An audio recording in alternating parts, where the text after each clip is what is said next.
Hello, everybody. Welcome back. I'm Kevin Red, and welcome back to the Great Ace Attorney Chronicles.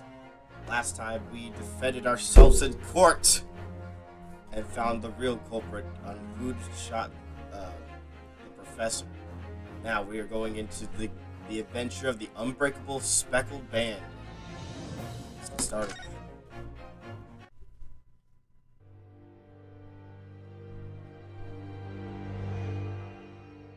Adventure of the Unbreakable Speckled Band. In a corner of that small, dark room, Sholmes and I waited with bated breath. In time, there came from the ventilator a hiss and a soft, almost growl-like sound. Suddenly, Sholmes sprang into action, lashing furiously with his cane at a point in the darkness.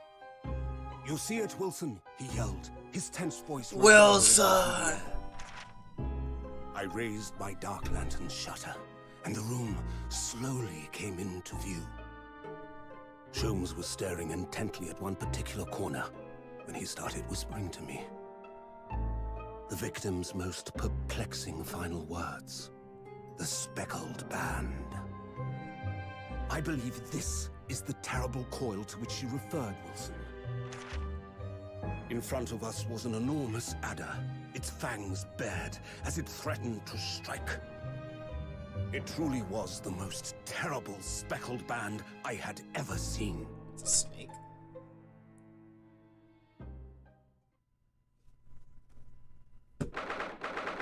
Ninth of January, 6:37 a.m. aboard the steamship Buria.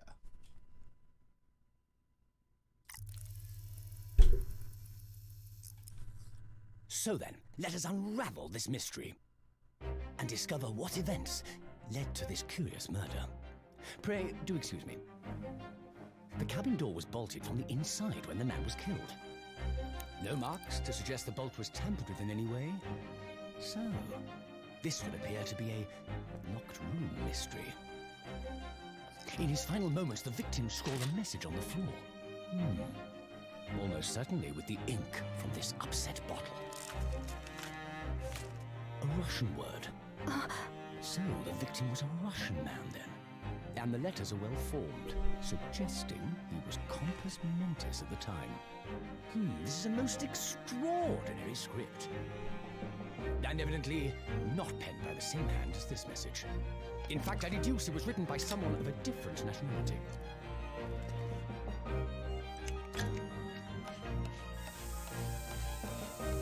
This paper seal was placed just prior to the incident, by the victim himself, I would venture. Well, what have we here? Who are you, and what do you think you're doing here? No one must touch before maritime police come. We must wait! Shh. That won't be necessary. You see, in less than 5 seconds from now, I will reveal the killer to you. What? Don't be absurd. This is murder. An cabin locked from inside. Ah yes, the locked room. But that mystery is paper thin. You don't mean the culprit is in there? Who are you, and where have you come from? I'm a great British consultant detective, the only one in the world. Herlock Sholmes. I presume you must have heard of me.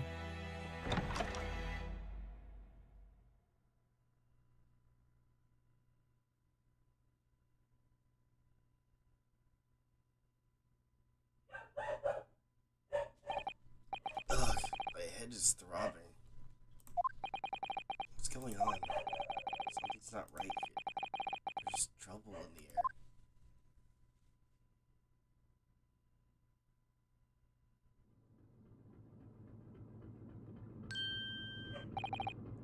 Wait, I can't move. Why am I in cuffs again? What the? Why am I in handcuffs? Oh, great. So you wake up now. We had to drag you out of the wardrobe. I do not believe how you could not wake up. You are a true cold-blooded man. You found me. Ah, we found you and now you pay, criminal. How long are you hiding, we're hiding in the tiny wardrobe? Sorry. Now you have been found. It is time to admit your crimes. Unless you want to find out how cold the ocean is. No, I'll tell you everything. There's only one thing I'd like to know from you. Isn't that... like... what? Why did you do it? Why did you take his life? Miss Sasuta? Wait, what did you just say? Take his life?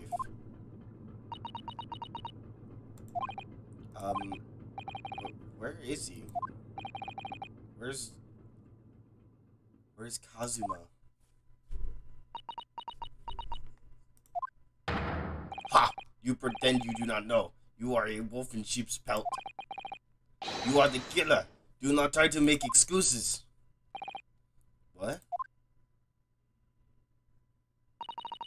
Kazuma-sama's body was discovered not long ago. Here, in this very cabin, that was bolted shut from the inside. His body? Please, do not try to tell us you were doing this terrible thing in your sleep. Kazuma's dead? But he can't be. And these handcuffs. Surely you don't think I have to know. Why did you take Kazuma-sama's life? Answer me, please! No. Not again. No! Dang. Kazuma. It was just 2 short weeks ago. Are you sure about this? Won't we get in trouble? Don't you find it fun being a stowaway? Besides, how else could you come to England with me to study? Yeah, it was really something else when you brought your luggage in here earlier, though. The way that Russian crewman just tossed your travel case onto the floor, I thought I was gonna die. Yes, I still can't quite believe that. I really didn't think you'd be able to fit inside my trunk. You must have be even less of a man than you look. Hey, honestly, I thought I broke every bone in my body. Well, it's about 50 days until we dock in Great Britain. But if you confine yourself to my cabin here, I don't expect anyone will discover you. I hope not.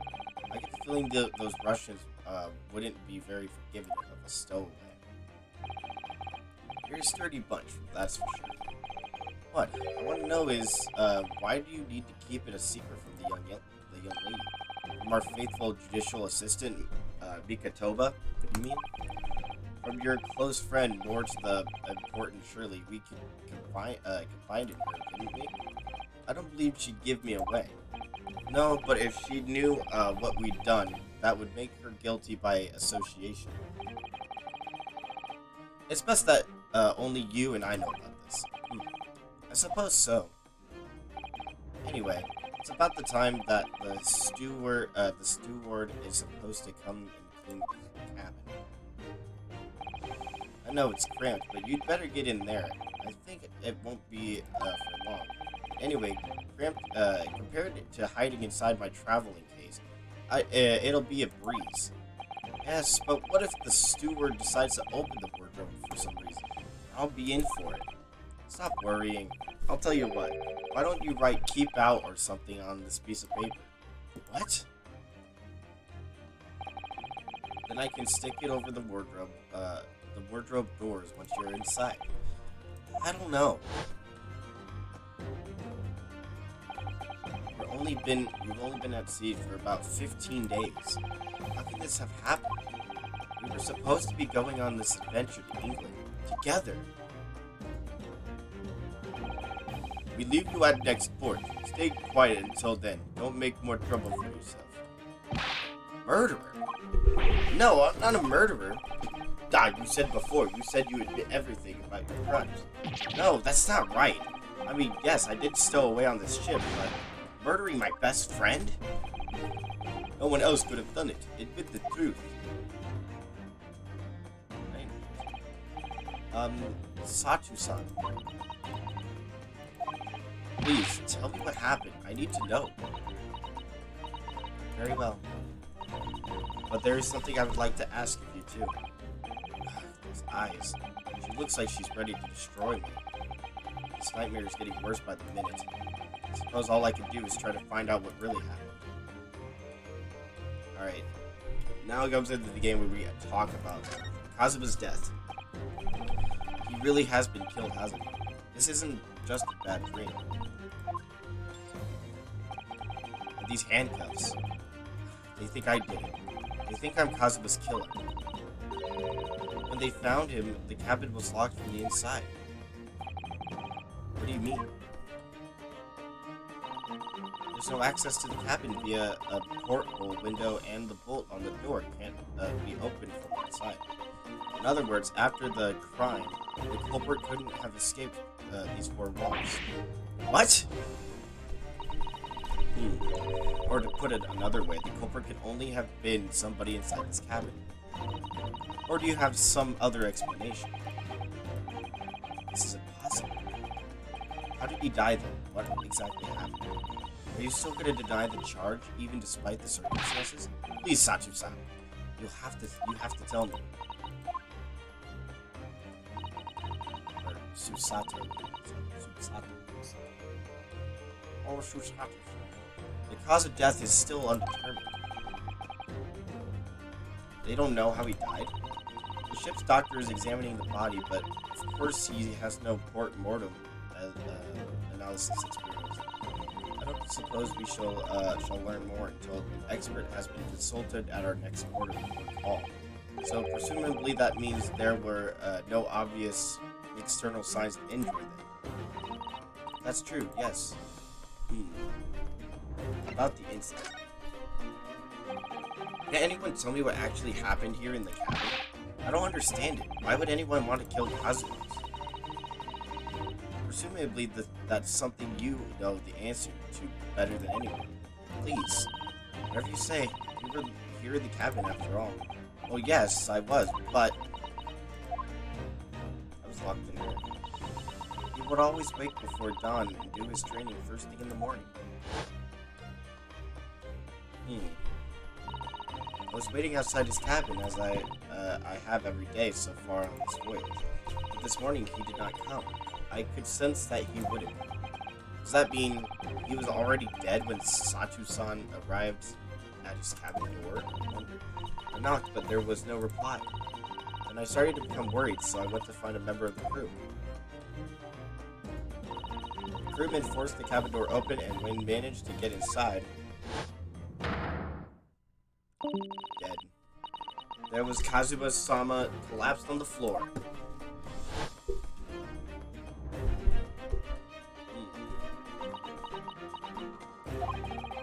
And the white tape there now shows exactly where he was found, I suppose. I had no idea anything had happened. I must have been asleep in the wardrobe somehow. I wish it wasn't the case, but that's just very hard to believe. It's all very hard to trust me. Now I've told you everything that I know. So it's my turn to ask you a question. Yes, alright. My head feels so heavy. It's still throbbing like anything.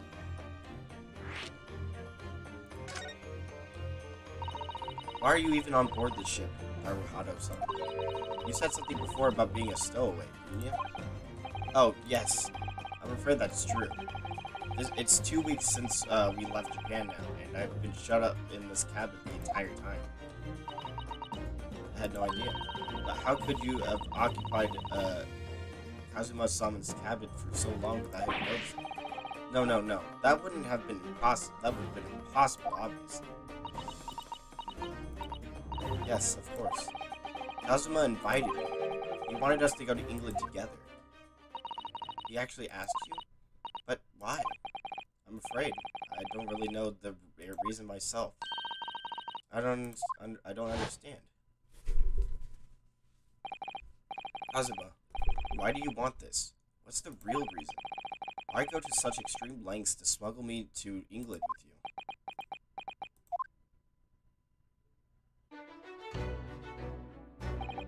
It's an idea that's been on my mind ever since the end of that incredible trial. I think I told you then, didn't I? That you ought to become a lawyer yourself? Well, yes, you did say that, but I don't think you were serious. You have a talent for it. I can assure you of that. But I've never really thought about becoming a lawyer. Well, that's something you can decide for yourself. Do I have anything in the court record? Just the paper seal in my university. Well, that's something you can decide for yourself. London is at the spearhead of culture development. The center of the world in many ways. There can't be any harm in seeing such an important place with your own eyes, can there? Well, no, definitely not. But on a personal level, if you were to become a lawyer, then what? Nothing. Nothing. Forget it.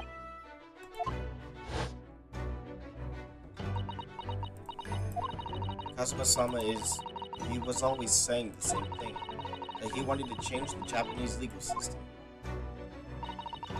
Perhaps he thought that he could do it with you. Yes, maybe. But something's still bothering me. The look in his eyes then, it was darker than I've ever seen it before. Sato-san? Susato-san. I'm sorry that we kept it a secret from you, my stowaway on this ship. If I know Kazuma-sama, I expect he was trying to protect me, to avoid me becoming guilty by association. That's exactly right, yes. Word perfectly exact. Last night. If you're not the culprit, then tell me. What happened last night here in this cabin? Well, the thing is, I don't really remember. Kazuma brought me something to eat, just like he always did. And then I got myself into the wardrobe, just like I always did. After that, I fell asleep. Well, yes. So deeply that you didn't even steer with Kazuma-sama was killed? Well, yes.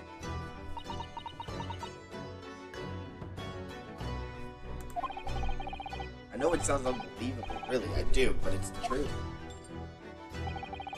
If only I'd woken up, then perhaps I wouldn't be in this predicament. And for some reason, my head's still throbbing like anything. Really?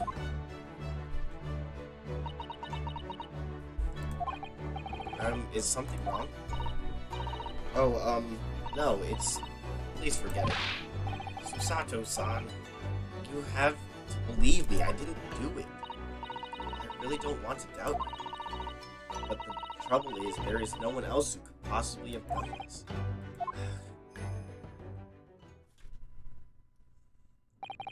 Kazuma, I don't understand. Why? Why did this have to happen? I can't take this. Don't try to go anywhere. You're the perpetrator of this crime. You can't leave. I can't allow that to happen. I'm sorry, but Kazuma was killed right under my nose here, and I didn't do anything to stop it. And now I'm supposed to just sit around, my hands tied, while whoever did this wants me? No, I can't allow that to happen.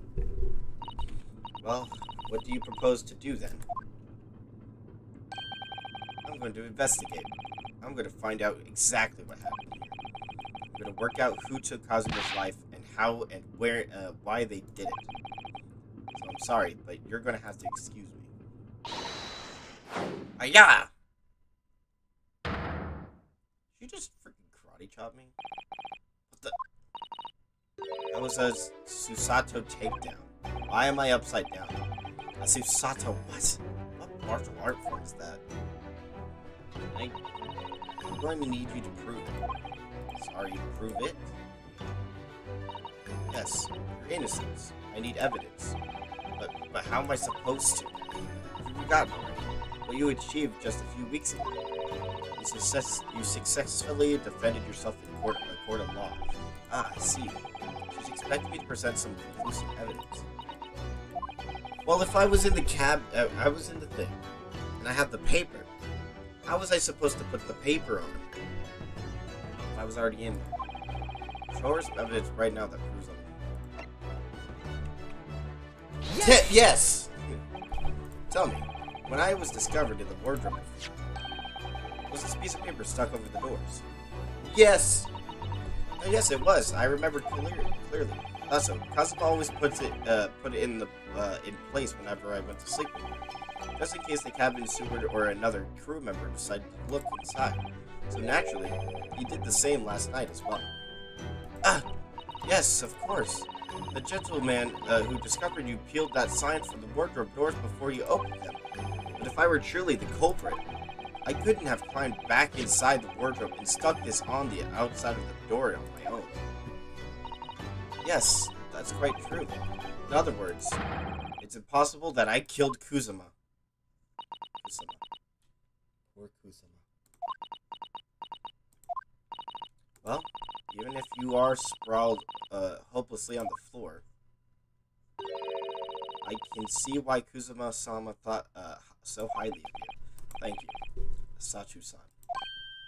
Now, do you think perhaps you could help me up? Because I can't get up myself.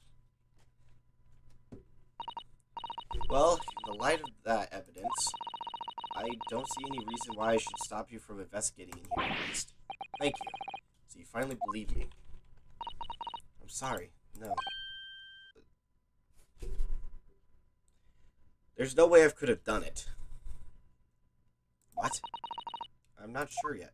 I can't rule out the possibility that you used some sort of conjuring trick to put the sign back into position. Does she think I am, a magician? For now, I suggest you investigate as thoroughly as possible. I'll do the same. Alright, let's get to work, Susato-san. Please, don't misunderstand me. I'm still having my doubts. Oh? I shall be watching you. To make sure you do nothing that might disturb the crime scene. I wouldn't want you using your conjuring tricks to destroy evidence, for example. Right. Well, anyway, I should make a start on investigating and examine everything I can. Some will avenge your death. Okay, so we have reverse, examine, move, and present. We're going to examine right here because the books have fallen over on the shelf. Look, they've all toppled the same way. And what's this? A statue of some god of the sea? Although he's fallen over as well. Yes, it's almost as if the whole shelf has been ransacked and everything mowed down at once. I wonder if perhaps it was Kusama-sama doing his morning sword training, do you think? I seriously doubt it. Then perhaps it was you, Naruhado-san. In a fit of rage, I wouldn't have bothered leaving the wardrobe just to mess up a few books in a satchel. Do the way these things have been thrown about have anything to do with the case, I wonder? Well, I'll just have to set everything straight again. I don't see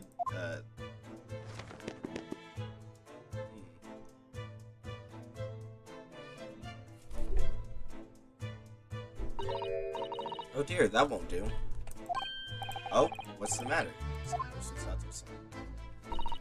Whenever I'm examining things, I always find myself so focused I forgot to look around properly.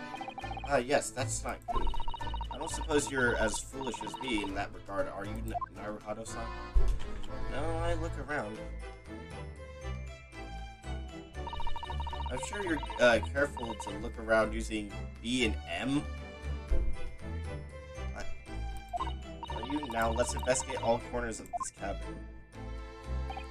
Yes, let's do that. I suppose my field of vision has been rather small until now. Alright, since this has been checked, what about this? These are the rules of passage for traveling aboard the SS Brewer. It's essentially a list of requests from the captain to all passengers on board.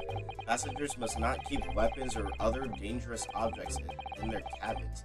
Pets are also strictly forbidden. Why does he have his sword? What? What are you staring at? Oh, sorry. I was just thinking. Are you more of a dangerous object or a pet? Wow! Wow. I can't decide. Well, one thing's for sure. Either way, I wasn't supposed to be in here. Alright. We're gonna check out this plate down here. That's my dinner from last night. A roast chicken. It was really tasty.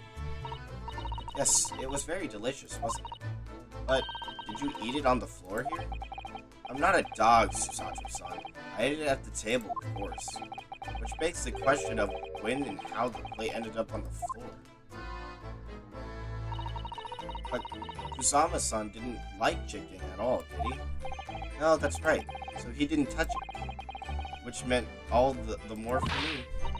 I don't know, does that mean poor Kusama-sama spent his last night on this earth with an empty belly?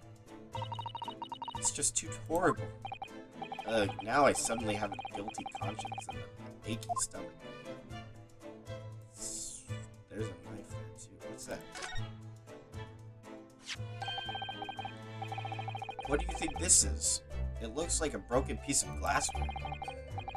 Whatever this thing was, it appears to have broken clean in two. The glass is such a beautiful color. It looks like a cute little Netsuke fastener from a kimono outfit. I'm not sure that sounds like Kazuma. He wouldn't have secretly carried a cute little trinket like this around with him, would he? The mark beside it, what is it? I wonder it had a sort of brick-like hue. Yes, you're right. It is the color of brick. Is it? Even though I don't see anything of the same color anywhere else in the cabin. Let's see this. Siage, the Japanese word for justice. The brushstrokes are straight and true, just like Kazuma. Yes, his calligraphy always was a reflection of his heart. Yet you can really look at these characters without feeling shame, knowing who drew them so thoughtfully. Of course I can. I mean, I'm innocent, so why should I be able to? Even though you stowed away on the ship. Now you're going to bring that up, are you? I can't win.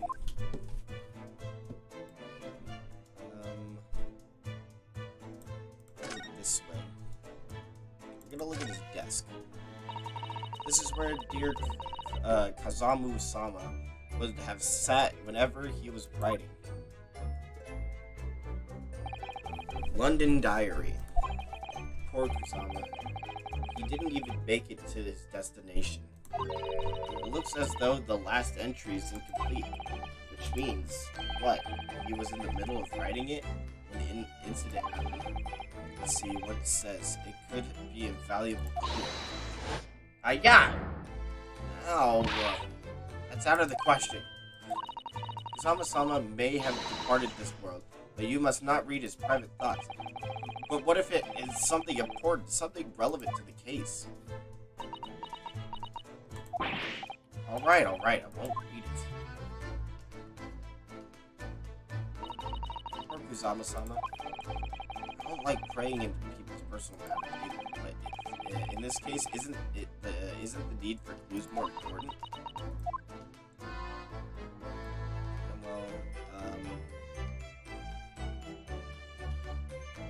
Vent. I think that's some kind of opening for a ventilator. A hole through which fresh air can circulate into the cabin. Isn't that a little odd? What do you mean? Well, this ventilator, if that's what it is, it looks like it must connect to the next door cabin. Yes, it would appear to. You're right. But if its purpose is to allow fresh air into the room, surely it should be connected to the outside. That's true. Perhaps it's so that rain and spray don't find their way in when the seas are rough, or something like that. I suppose, maybe that's it.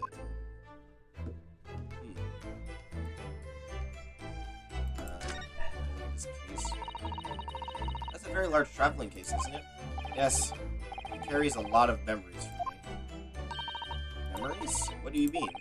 Well, that's actually how I stowed away on this vessel. I was brought on board inside that case. Ah, yes, I see. It says this way up in Japanese. Which in hindsight, I should have realized the foreign crewmen wouldn't be able to read. I was turned over and over and over, and then I was tossed onto the floor. Oh dear, being a stowaway isn't as romantic as it sounds. Well, it was less painful than a Susato takedown. I can't check the ink, but I can check this. Did Kazuma write that before he died? It looks like it's written in ink.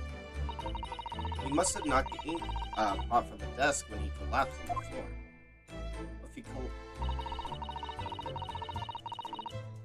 Let's say Pog. Pog! Then I suppose he wrote this message by dripping his finger in the spillage. Poor Kusama-san. Sama. No doubt he was in terrible pain. It's almost unbearable to imagine. I suppose he was trying to leave some kind of clue in his final moments, was he?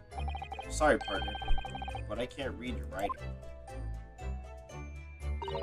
I don't think that's Japanese, Naruto-san. What? Then what language is it? It pains me to admit it, but I don't know.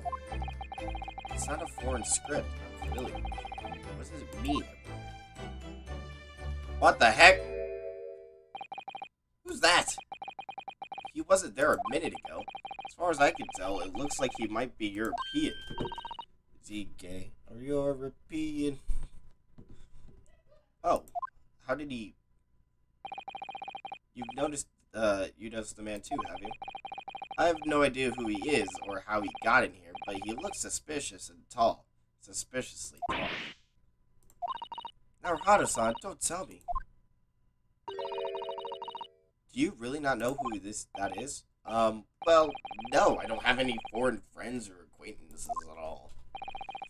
He doesn't look like a member of the crew. There's something very unusual about him. And he is investigating Kusama's desk, or is he just playing on it? I can't tell. Well, in that case, we simply must talk with him. Why? Am I just imagining it, or does Susato-san look almost uncontrollably excited? But the way I expected that you've noticed already, but just in case. If you press space on people when they're in the crosshairs, you can converse with them. Alright then, I'll get that suspiciously tall man in my sights and see what he has to say for himself. Oh, please do.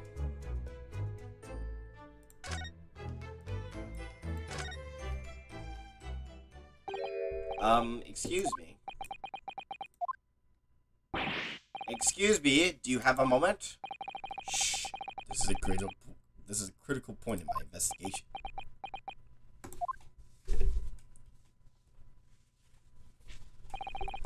Maybe I should leave him alone. He seems a little unfriendly. Yes, perhaps that would be for the best. Oh, jeez. Okay, hi. Greetings. Ah.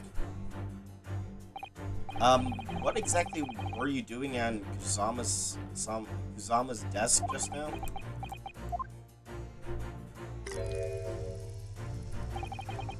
Ah, I see. Fascinating. Sorry? What do you see? Feels like he's looking right through you. Oh yes, everything is clear now. You are the killer. The train of reasoning has run its course. My dedications have crystallized. You have been in Afghanistan. I perceive just recently returned, if I'm not mistaken. Sorry? What? And now, whilst venturing towards foreign climes, you found yourself in a most troubling predicament. Oh? Well, that's true at least. But how? I don't even come from Afghanistan, I come from Japan. How the deuce did I know that, perhaps?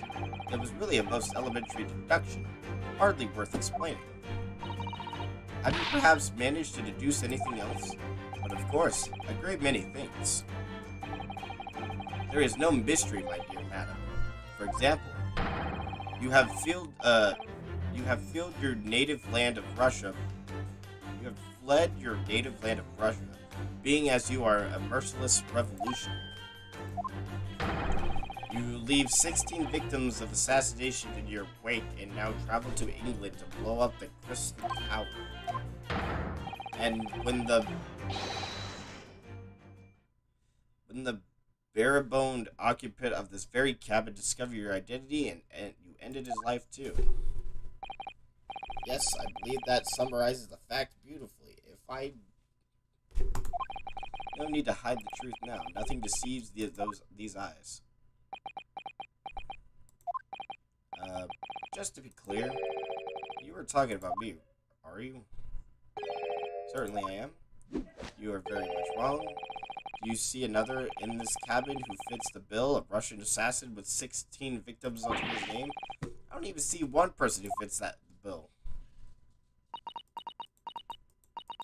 So it's true. It was you who did this to Kasama's. What?! And you're plotting to a revolutionary too? Shameful behavior, Haru-san. Absolutely wicked. No, listen, there's no way I... Yeah! Ah! Ow. Explain yourself. Tell me everything. You are an idiot. This is ridiculous.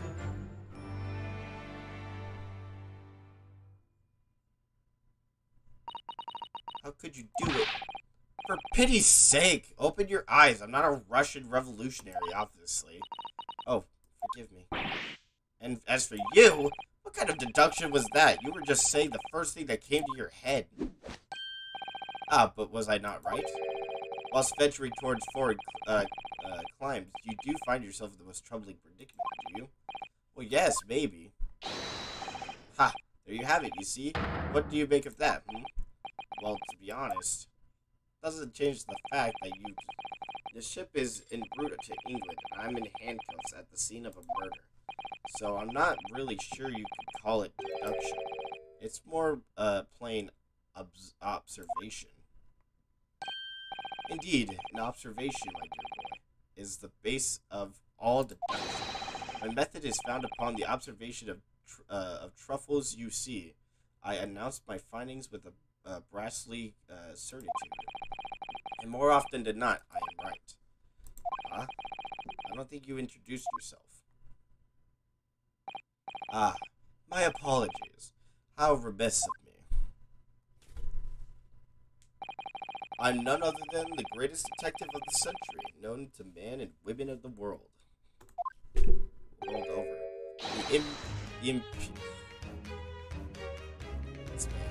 The immutable Herlock Sholmes. So it's really you, the actual Herlock Sholmes. Why? The very same, the inimitable actual Herlock Sholmes. Do you know this man, Susatsu-san? The most famous detective in the world, Naruhito-san. Of course I do. There's nobody who hasn't heard of him. What planet have I been living on? We must ask him what he deduced. He will have worked out the entire case already, I'm sure. Really? Why do I feel uneasy about this? Well, first, Great Detective Kusama's death, what were you just investigating? Let's go with that. Before we started talking, you were examining Kusama's desk, weren't you? Kusama? Ah, yes, the victim. Did you notice anything useful, anything at all?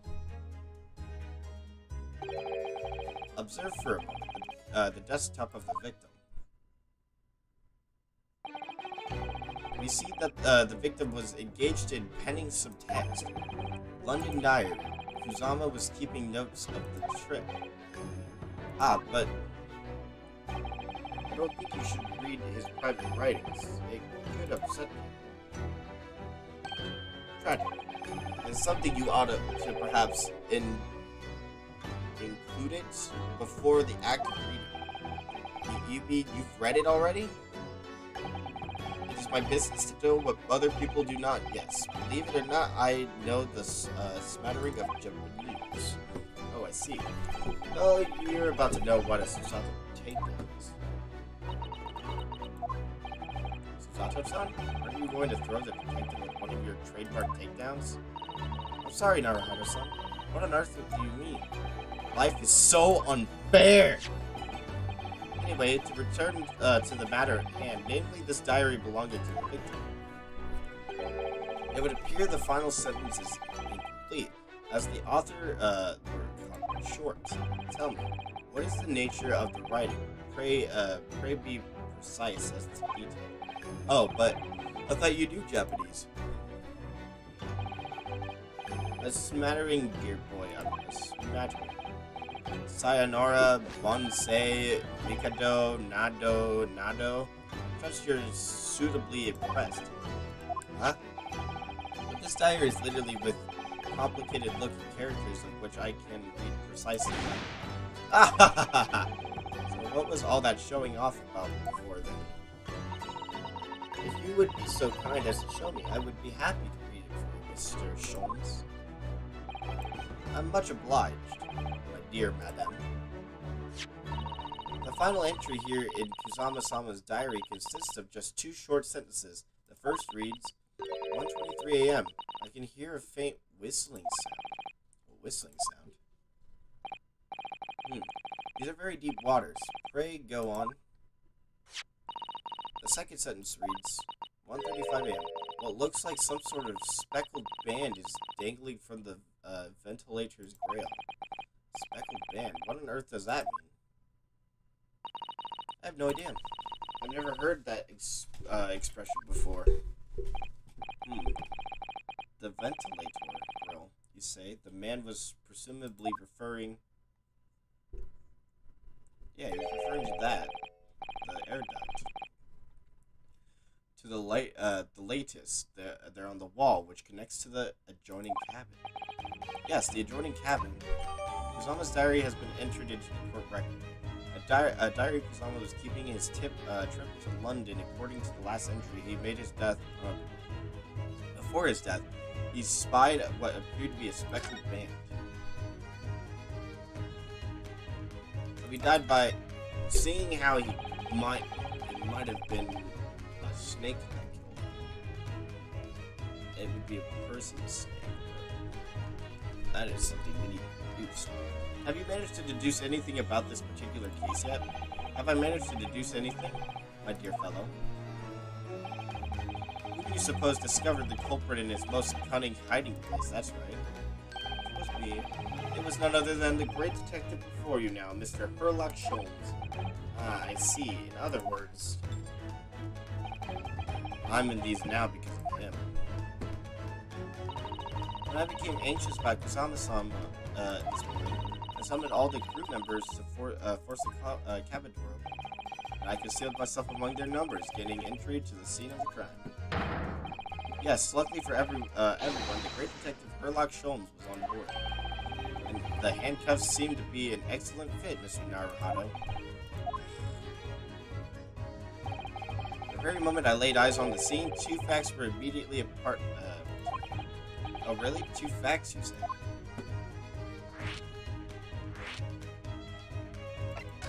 About the great detective. So you're a great detective, aren't you? Sorry, what was your name again? Indeed, I am none other than the one and only Herlock Sholmes. So, oh, I see. You're German.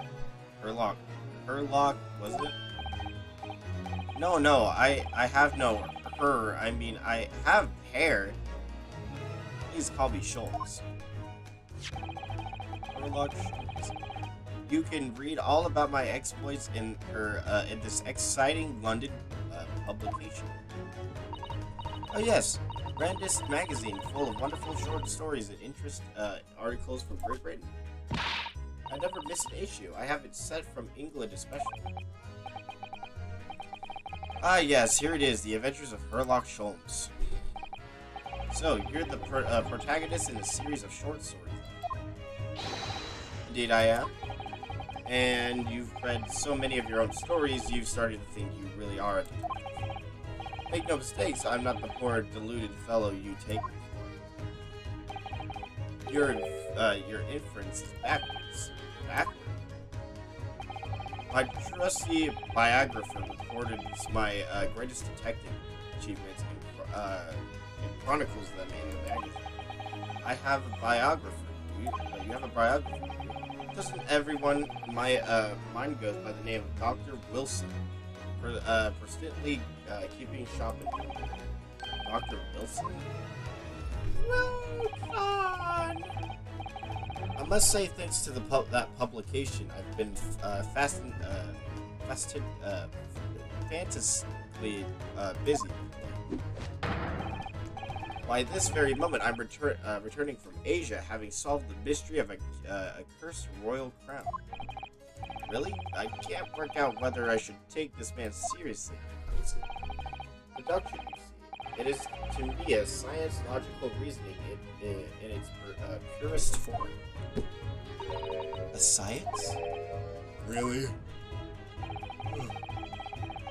The astute observer notices even the most subtle of reactions in the subject. A furtive glance, a twitch of the muscle, a slight inclination of the posture. Fingernails, arm sleeves, furrows in the skin, all these things are data. Right. And our trained logician makes deductions from the data in the blink of an eye. The ultimate conclusion is, without fail, the truth. As I demonstrated only a few short moments ago, how can he look at me in the eye and claim that?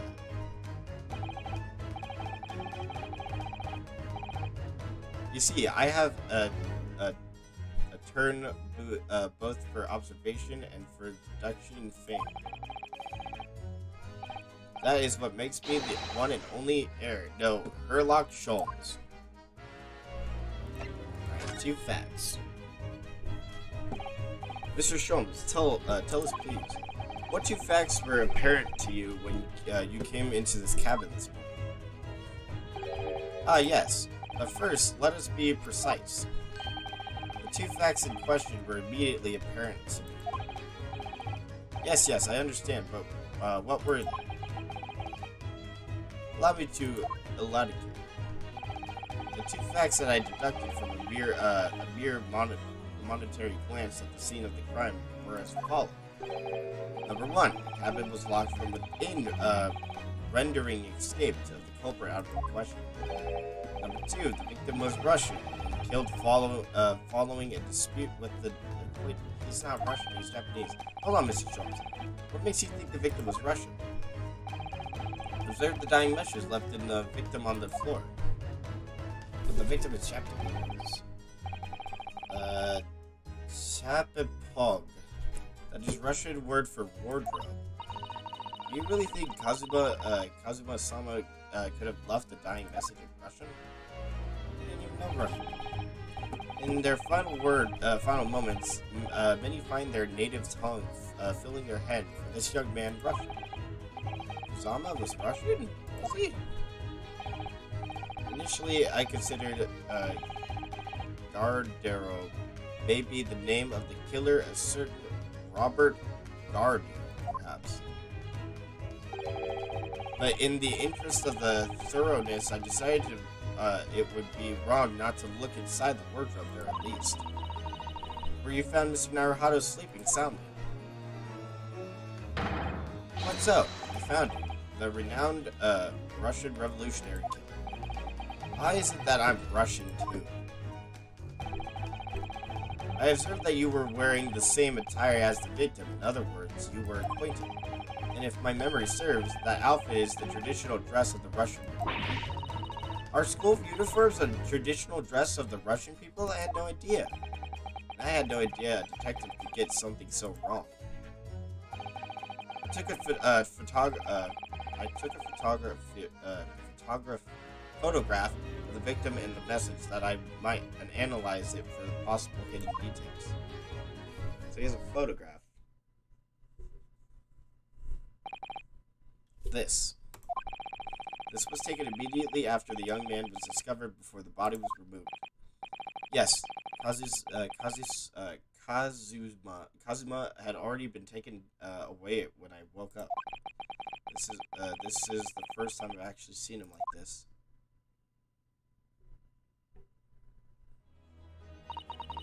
Are you alright, Mr. Naruhodo?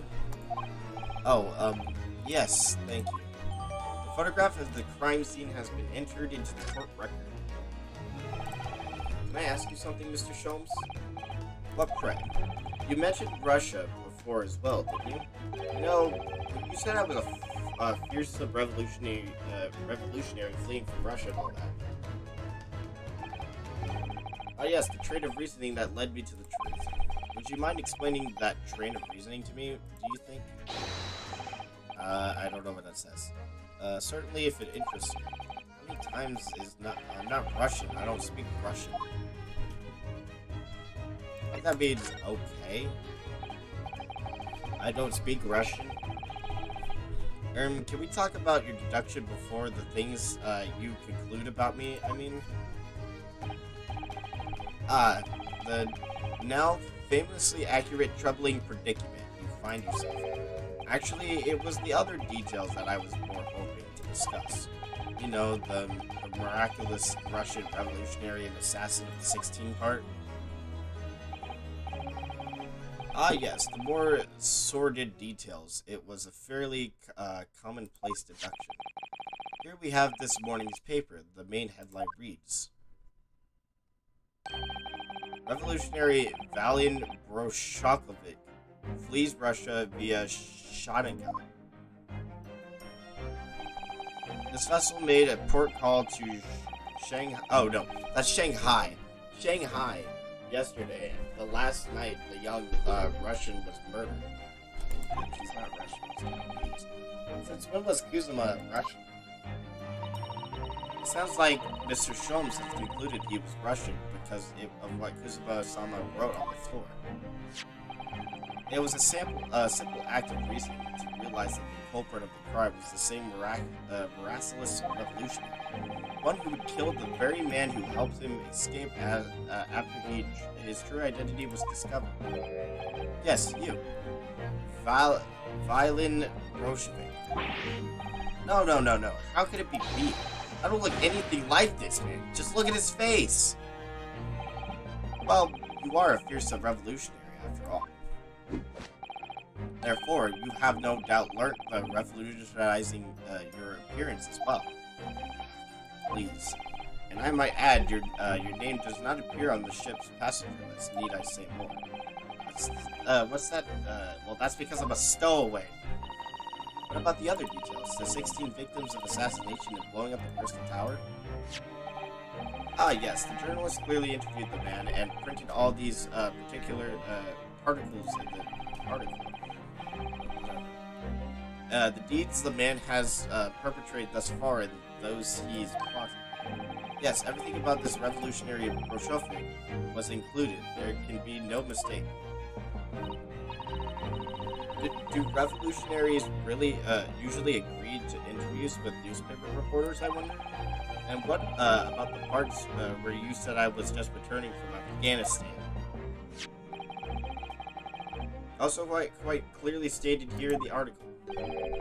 Brozovik is recently returned after a period of supervised activities in a war-torn region of Afghanistan. Where even is it anyway?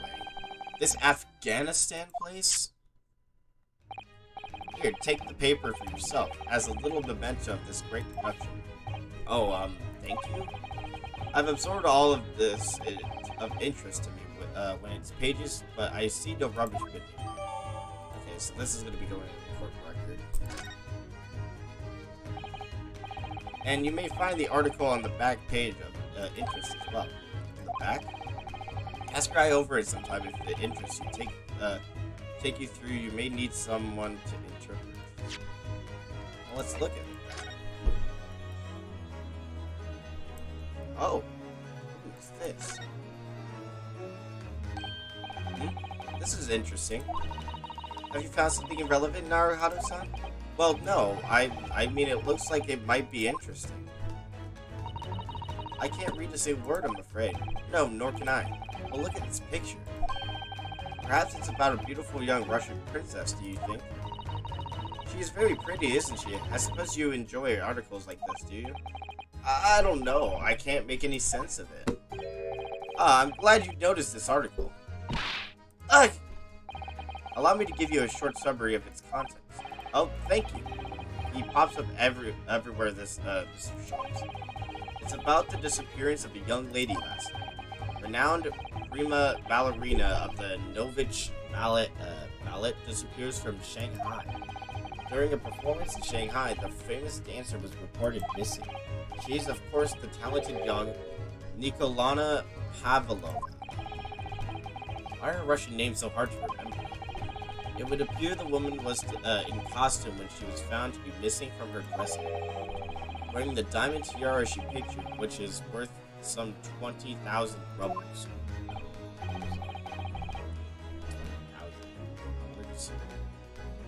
Oh, how much is 20,000 rubles? I have no idea, but I'm quite sure it must be an unbelievable sum of money. $2 billion? Sato-san's eyes are shining like diamonds themselves. The tira of this property is of the Novich Ballet. It would seem the director is beside herself with worry. Yes, I'm not surprised. The company is most anxious to recover both Miss Pavlov and the valuable tiara. They've requested international assistance of all ports with sailing to Great Britain. Could this be another case of a Russian fleeing his or her country? It does seem to be the Russian thing to do. I'm not even going to identify that with a response, Mr. Naruto. An article about the ballerina. That's good. So we got that. That was important. We got both of those. It's all written in Russian. I couldn't hope to read it, but I suppose it wouldn't hurt just to glance at the article. Maybe there might be a picture or two. Which there was. There's 2 pictures. So, I believe that I've given you enough to consider for the time being, at least. Do you have somewhere to go? As it happens, the victim's writings in his diary have plagued my interest. The matter warrants further investigation, I believe, and if I'm still too long, the seasickness takes hold. Oh, I suppose. You're thinking of investigating the cabin next door, which is the ventilator twins too. Great detectives are a curious breed. Our minds rebel at stagnation. We crave mental exaltation. So yes, I intend to investigate. Hence, the truth will become clear soon enough. Do you think perhaps that we could go with you? No, that would be somewhat complicated. What? But why? A simple glance at your wrist should reveal the answer. Oh. Oh, geez. After all, you're the prime suspect in this matter. No. There's no point trying to turn it into a question. You're the one who decided I was the culprit in the first place. Whatever do you mean? I have no recollection of naming you as the culprit at any point. You must be joking. You just said only a moment ago. Dear me, you are clearly misguided. I would have no clue to say such a thing. Well, actually, Mr. Sholmes, I did hear you say that too. You're quite sure? Well, that's very strange. I wouldn't have said you had the face of a criminal, you know, not really. So what, you were looking at my knees before? Some great detective you are. Well, anyway, that was then and this is now. What do you mean? What I mean, sir, is this. If you're the culprit, then you must play the part more convincingly. Roll over and accept your fate. Now he's just plain rude. What an ass. And off he goes, having just laughed in my face, his sense of humor as twisted as his name. Naruto-san. Naruto-san, what are you just standing there for? Hmm? We must go and investigate the cabin next door as well. Aren't you forgetting something? What about these? There's no way I... Ah! After Kusama-sama spent his dying moments struggling to leave us a clue, you're willing to give up? You're just gonna roll over and expect your fate? Ugh, as if you gave me any choice in the rolling over part. That's not what I meant. I think we still have some investigation to finish off in here first, don't we? Let's carry on examining what we can in this cabin while we wait for a chance to slip next door. Good idea. This situation doesn't look good for me. But there are still things I can do to help myself. I owe it to Kusama to do everything I can to find out a way out of this and bring the real culprit to justice. We're gonna save. I know I have the auto save, but we're gonna save it just in case. We're investigating. So, thanks to that so-called detective, I'm even more stuck inside this cabin than I was before. For the time being, I suppose I'll just have to focus efforts on investigating. Okay. So we just need to investigate here. So we want to look at the door. When I went to for help, the crewman forced the door open. You can see that. This bolt has been firmly closed. It's quite a small and not particularly sturdy, and it just slides across to secure the door shut. But still, with the door bolted, there would be no way to get in or out of the cabin, that's for sure. It's no wonder everyone suspects me. She glares at me like that. I feel tense all up and down my spine. I remember reading once in the detective book. The culprit used the needle and thread to draw a bolt across from the outside the room in a situation like this. Yes, that's a clever trick, isn't it? I'm an avid reader of detective stories myself, but the door of this cabin and its frame are made of metal, and they seal together perfectly. There would be no possibility of using that needle and thread trick here. If she glares at me like that, I feel pins and needles all up and down my spine. Oh, look over there. It was one of these two. It has to be one of these two. The crewman, do you mean he wasn't there before? He was? That's what I thought. Why don't we try talking to him? Probably because I'm likely to get yelled at again. And I suppose I could try.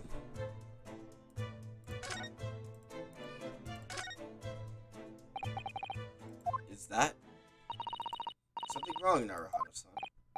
Oh no, it's just that crewman standing by the door. I can't help feeling like I've seen him somewhere before. Oh yes, you're right. He does look familiar. Excuse me, sir. Yes? Okay. Oh, no, I know who he is! It's him! He's back! I recognize that face, but it can't be. Yep, it's him. It is. I didn't know you were here, Inspector Hasanaga. Hasanaga? He's everywhere! Hello again. What are you doing here? I think that should be my line. I was so stunned when I saw you, my heart stopped. Nearly stopped, I hope. I received some special orders to go undercover as a member of the crew aboard the ship. Again? You certainly seem to enjoy undercover work, Inspector. If there's anything I can do to help you, please ask. I never expected to see this man on board. Perhaps his presence can help me out of this helpless situation. Of course it had to be Hasanage. Special orders. So what are your special orders this time, Inspector? Yes, and why are you dressed as a member of the crew?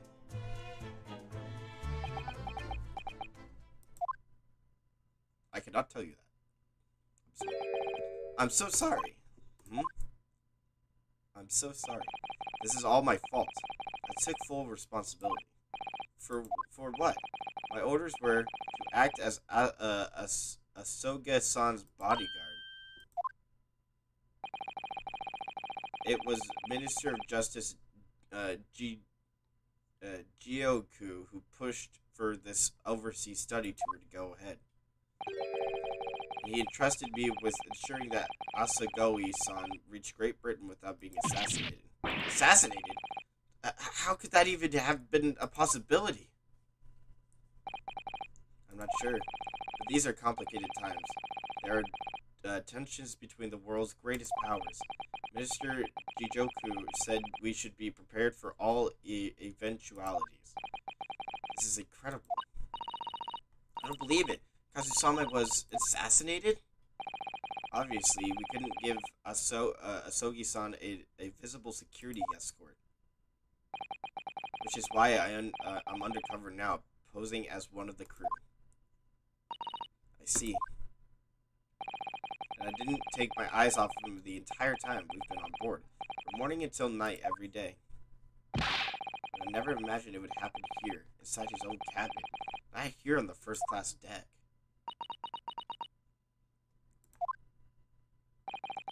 I failed miserably at my assignment, and Asagane-san is dead. As a result, I'm a disgrace. All I could do is humbly apologize. Inspector. So if there's anything at all that I can do to help out, just say the word. Take me out of these handcuffs. Permission to investigate. We're doing what we can to investigate Kusama's death ourselves. I thought you might be. You didn't do it. You're not the killer. Of course not. We'd really like to investigate the cabin next door. Yes, so we need to be allowed out of this cabin. Sorry. What? You've been deemed a risk to the ship's safety. If you move to even touch the handle of the cabin door, that stormy looking seaman would surely snap your neck in two. Suppose I'm not going to I'm not just a stowaway now. They think I'm a murderer as well. Would it be possible to give me something to work with? Do you think I'm going to need something persuasive? What do you mean? I had a solid reason why the next door cabin should be investigated, for example. I'd do everything I could to persuade the captain to allow it. Really, I'd laid my life on the line if I had to. But I don't see how. There may be a way. What? Really? Think of how you tried to persuade me your innocence by presenting me with a piece of evidence that you already had in your possession. Evidence? It's just the same as you were when you are in court. You must have done it many times during the trial. Simply selecting the present and choose the evidence that Inspector Hasanage could use. I like how this is still a tutorial. So evidence that would be given that would give us a valuable reason to investigate the next door cabinets. Alright, I think I might know what we can use. Let's see if I can present the detective with the evidence he needs to persuade the captain. Okay, so we need to present some evidence. And I'm going to present the book. Yes! What's that? It's Kusama's diary. Kusama's diary. Just before he died, Kusama-sama wrote something rather strange in his diary. Strange? In what way? He wrote, what looks like some kind of speckled band is dangling from the ventilator grill. Speckled band? That is strange. Yes, we're still trying to work out what he meant by that, but what I'd like to know is... Don't tell me. The ventilator. Is it... You're very astute, Inspector. It's connected to the next room. The ventilator clearly joins the next door cabin. That's right. So if we could investigate in there, we might be able to work out what the speckled band was. Alright then. I can't leave this cabin at the moment. I'm stuck here until we arrive at the next port. The captain has given me strict orders to guard the scene of the crime, you see. I'll have to entrust the investigation to you. Really? You're willing to do that? Yes. As long as you don't leave the first-class cabin area. I'm afraid I can't remove those handcuffs, though. But what about the captain? Are you going to going against his direct order? I'm a man of my word. And I promise that I'll lay my life on the line if that's what it takes to convince the captain. After all, I failed to keep Asagari-san safe. This is the least I can do. Thank you. Let's seize the moment then, Naruhara-san. Just select move and we can leave the cabin at last. Move. Alright, let's see what we can find. Alright, so... move. First class passageway. What's that? What is that? A strap or something? I think that is. The 9th of January, 7:48 a.m. SS Burra First Class Cabin Passageway. Whew! Finally out of that cabin. I have to admit, this isn't quite what I was expecting. It's less spacious out here than I thought it would be, and this is the most luxurious accommodation. Yes, indeed. Kusama-sama was being sent on the study tour by the government. That's why when he was being put up in a first-class cabin. Even still, this is about twice as large as my accommodations in steerage. Really? That must be awful. Look over there. That's another crewman just keeping watch, and he looks enormous, even if he is sitting down. The door next to him leads to the second-class accommodations. I suppose he's making sure that no one comes in here who shouldn't. I suppose. Like people in handcuffs. Naruhara-san, you look like a little boy visiting a toy shop for the first time. I would have thought you'd be used to the ship by now. We've been at sea for 2 weeks already. Oh yes, I know, but the thing is, I was inside Kusama's trunk when I first came aboard. And ever since then, I've been shut up inside that little wardrobe. It must have been a very trying time for you. Please, don't give me that pitying look. Okay, so we are going to examine out here. I wanted to look at what this thing was. Ah, a trap for catching mice. I thought it was a mouse trap. Yes, we have plenty of those back home in Japan. Although they seem to be using a lump of chalk or something as bait. Let me see. Yes, I think that's what it's called. Cheese. Lump of chalk. It's made from milk of cows. Cheese. I wonder what that tastes like. What? They don't know what cheese is? You can't eat it, Naruhara-san. The trap will snap you shut on your fingers. Really? But, I suppose you're right. You weren't actually gonna try it, were you? All I've had to eat for the past couple of weeks is Kusama's leftovers. And you don't know how hungry I've been in that wardrobe. Poor you. I'll find a little snack for you later. Please, I'm hungry. Okay. So, let me see what these are.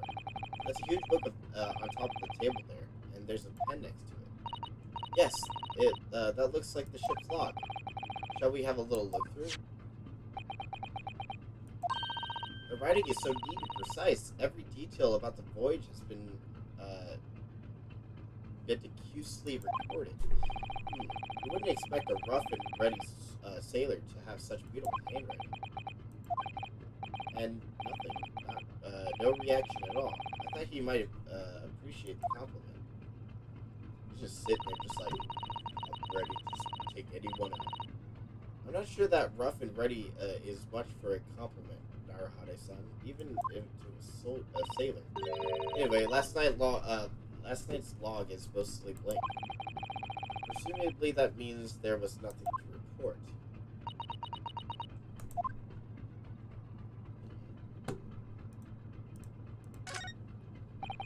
This looks like a plan of the SS Burra. It shows each deck look. Look, the Burra is a large-scale steamship with a triple-skinned hull what a marvel of engineering. Well, it's been playing on my mind for a while now, actually.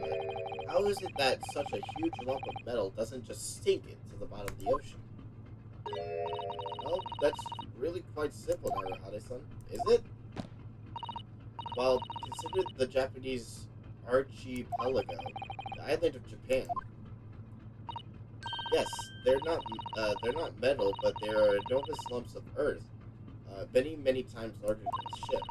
And they don't sink, do they? They've been floating happily on the sea since the gods created them. Well, I suppose so.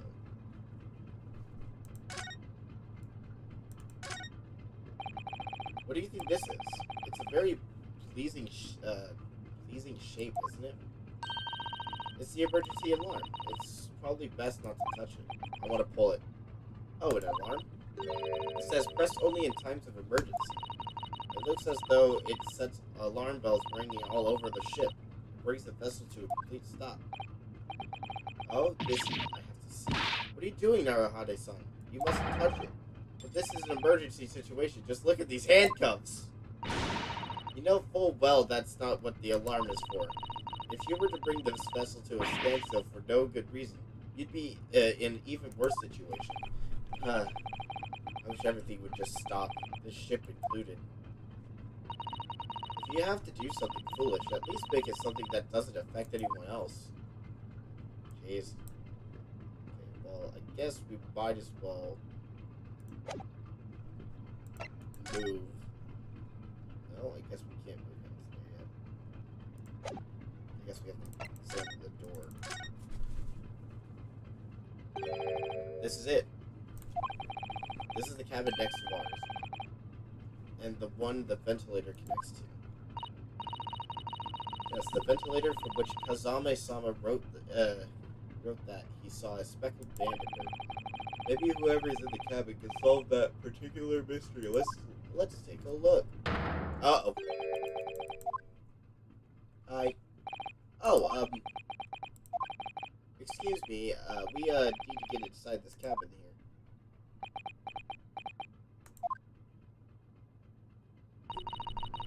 The sailor's eyes speak volumes. They're clearly saying keep out. That's what I wrote on the sign we put over the wardrobe doors, although this man's version was definitely more effective. It does look like he's going to let us pass. That's a problem. First class cabin number 1. Yes, that's our cabin.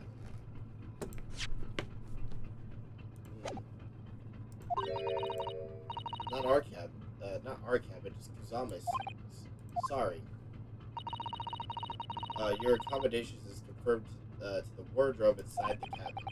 You know how it makes a stowaway feel small, don't you? You know how to make a stowaway feel small, don't you? As small as the wardrobe, I would call it home. These cabins are the finest on the ship. My own cabin's steer gauge is number 539, by the way. 500 and... How many cabins are there? Only 2. What the heck? I guess we have to go back into Kusame's cabin.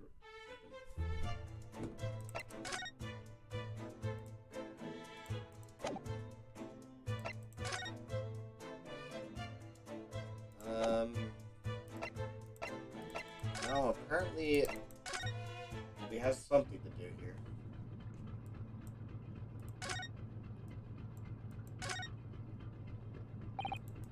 Excuse me, but could I ask you something? You little stowaway murderer. That wasn't a good start, was it? Alright, let me try instead. Good day, Mr. Sailor. I'm sorry to trouble you, but could I perhaps ask you something of you? You little third-class lady maid.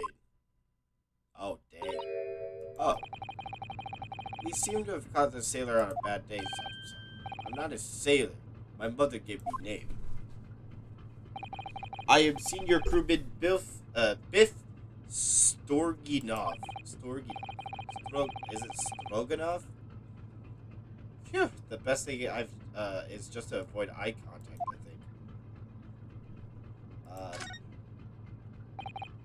Mr. Stroganoff, about the first-class cabin area. Here we are in finest part of British steamship for very important persons. What sort of very important persons? Government officials, kings and queens travel in secret. Many important persons. This is why I am always guarding this place. Gosh, that's amazing. But somehow I let stupid stowaway inside. I want to pick you up and throw you in ocean, but Stroganoff is not in. Thank you. If I may, I was wondering, is the cabin next to Mr. Soga's currently occupied? Aye. I think that makes sense. Sato-san, do you understand that? It sounded like da. Oh, da. I think it's Russian for yes or no. That's yes. Da. Genius. It is not permitted to visit other cabins without invitation.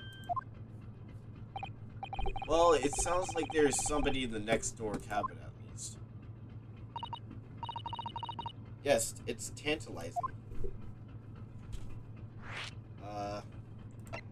What was last night? Are you on watch here all the time, Seaman Stroganoff? Da, all time. So criminals like you cannot come in or get out. I wonder, could you tell us anything about last night at all? It is said about student boy. Were you on watch last night as well? Of course. And did you notice anything at that time? Anything unusual? Hit! Suzato-san, did you understand that? It was clearly, no. I saw nothing unusual. Nothing at all. And you didn't hear any strange noises or sense anything was wrong in some way? I said no! Sorry. I'm not so sure. I could have sworn that he wouldn't catch my eye for a moment there. Could you tell us who's traveling in the cabin next to Mr. Sogas? His name is Mr. Grimsby Ralot. He is a very important Western gentleman. Western gentleman? Do not think about it. He has nothing to do with the murder of student boy. How can you be so sure about that? Mr. Ralot is an authentic Western gentleman. Such a man would have no interest in lowly student from insignificant Far East Islands. That was harsh. Could you tell us when Mr. Ralot came aboard? That is not your business. But think of it. Even though we've been at sea for 2 weeks now, and I've been in Kuzama's cabin the entire time, I've never once heard anything from the next door cabin, or even felt like there's anyone there. Well, presumably since this gentleman is occupying one of the first-class cabins, he must be rather important, is that right? Ah. That is not your business. This is enough. I cannot say more now. Oh. It is time for me to report to Captain. You must return to cabin. Yes, alright. Bulkhead to second-class area is stay locked at all times. You escape with the lobster whistles on top of the mountain, or as English say, when the pig flies. Yes, I understand. Good. Now we can investigate this area properly, shall we? Definitely. Great.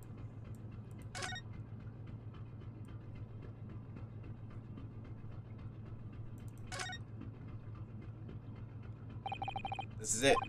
This is the cabin next to ours. The one the ventilator connects to. Yes, the ventilator which Kuzama-sama wrote that he saw a speckled bandit. Maybe whoever's in this cabin could help solve the particular mystery. Let's ask.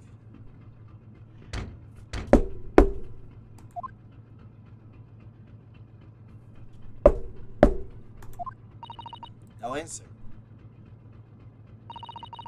We're out of luck, it seems. There's no one in there to help with our inquiries.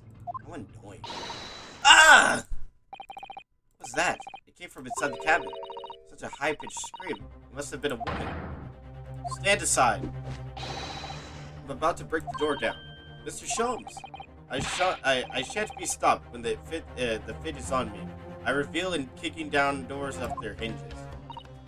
Please, wait, Mr. Sholmes. The door doesn't appear to be bolted. It doesn't? Then how the deuce can I dispatch this the muscular urge? What prey can I kick? I think we should go in. There's no time to think about stress relief. 9th of January. SS Burry. First class. Captain. Number 2.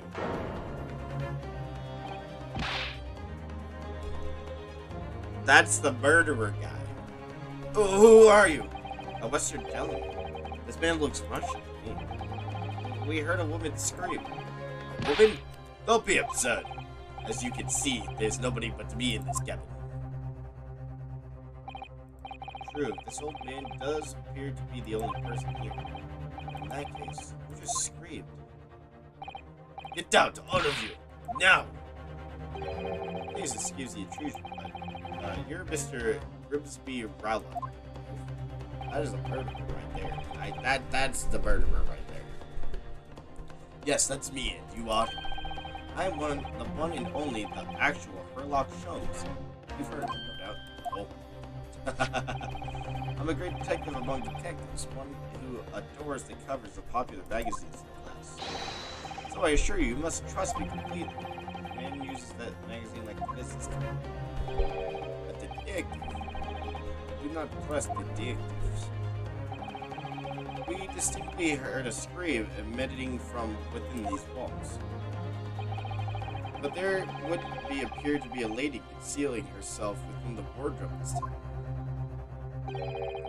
So might I be bold to ask of you to open that small traveling case? What? Don't be stupid. How would anyone fit in small trunk like that? Well, it's quite fashionable these days, is it not? Traveling inside one's trunk? Hey, don't look at me. Oh no, it moved. Oh my, did you see that, Mr. Nara? Yes, the case just shook. Naruhado. Leave now. Otherwise, I call the steward. So this is Kusame's neighbor, Mr. Grimsby Rowland. There's no doubt about it. This strange Russian man is hiding something. I couldn't agree more. Let's see if we can find some clues before that burly sailor returns. I guess we can converse with him about the incident. Mr. Rowland, we'd like to talk to you about something. No! No. I do not want to talk. Leave my cabin now. This is it. We're not getting anywhere. I agree. There may be someone else who can help. Why is he sitting here? Why?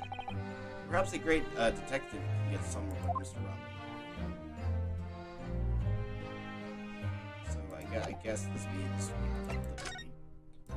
why is he Herlock? Do you have a moment, please, Mr. Sholmes? You need to only address me as Sholmes. That's what I just did, isn't it? Well, Mr. Sholmes, what were you doing in there? Why, I was resting, of course. Resting? Indeed.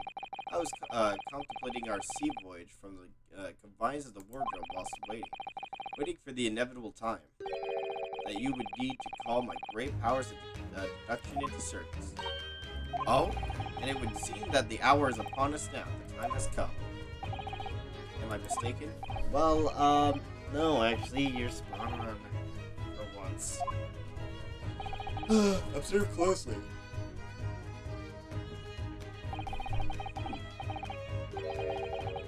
Our Russian host in this cabin, Mr. Rowland, is clearly trying to hide something. And do you know what the most effective weapon is to use against a Russian hiding a secret? Ah, why, the truth, of course. Though it should be pointed out that such methods are not exclusive for the Russians. Right. Can you imagine how the Russian will react when the secret he guards so closely is exposed? Would you like to witness it? Oh yes, please. Am I gonna have to do it? Well then, what you're about to see may well astound you. For I'm about to apply my great detective, greatly admired great deduction to the case. Could this man be a more hack portrayal of a devious Russian, I ask? What? From time to time, it occurs to me, is the fellow devious on account of his Russianness, or Russian on account of his dumb Beubiness? I don't know. I really don't think either of those things should be occurring to you anyway. That's right, and Mr. Sholmes, he's hiding a Beub. I know this man's beard and dark glasses are hard to ignore, especially the first meeting, but once said, it is a capital mistake to theorize before you all the evidence is biased judgment. Shh! You must have complete silence. What are you doing? Why are you peering into my face like that? Ah, just as I thought. Yes, I have quite made up my mind. There could be no other explanation that accommodates all of the facts. Mr. Rowland, I have reached two incontrollable conclusions. What do you mean? Number one, your true identity is that of a villain. Using those shears, you are about to end the existence of something most dear. Are you... Huh? Number two, the other conclusion. You are, at this very moment, no less, in the midst of committing a most grievous crime. Beneath that beard, your mouth quivers with nervous tension as you realize you're about to be being discovered. Was it not? Oh, Naruhata-san, I've never imagined I would witness one of Mr. Sholmes' great deductions with my own eyes. That was a great deduction. Nothing can deceive Mr. Sholmes. In a single glance, he can deduce all there is to know about it. What? What an ineffable twaddle. Oh yes, I've read about it in countless times in the Adventures of Sherlock Holmes. And now I experience the astonishing impact of his great deductions firsthand. This is like a dream come true. I can hardly believe it, but all the color has ran from Mr. Rowland's face. It looks like somehow both of Mr. Sholmes' conclusions were right. How could you? How could I possibly know such a thing? Such things you wish to say? Very well then. I shall explain how it was that I arrived at this pair of conclusions. So I condorely invite you upon a journey of logical discovery. Let us board the train of reason. Put plainly, let us work through my deductions together. Oh, is it like a mini game? Oh shoot, the great deduction, the game is afoot. Okay, topic 1. Old man's identity. Okay, so we get his deduction. So Sherlock Sholmes is gonna be in this game for a long time. So the devious looking Russian, Mr. Rowland, obviously what catches the eye of the first place. Shears. Is the enormous pair of shears in your hand. Now we ask ourselves what you possibly want with such a thing.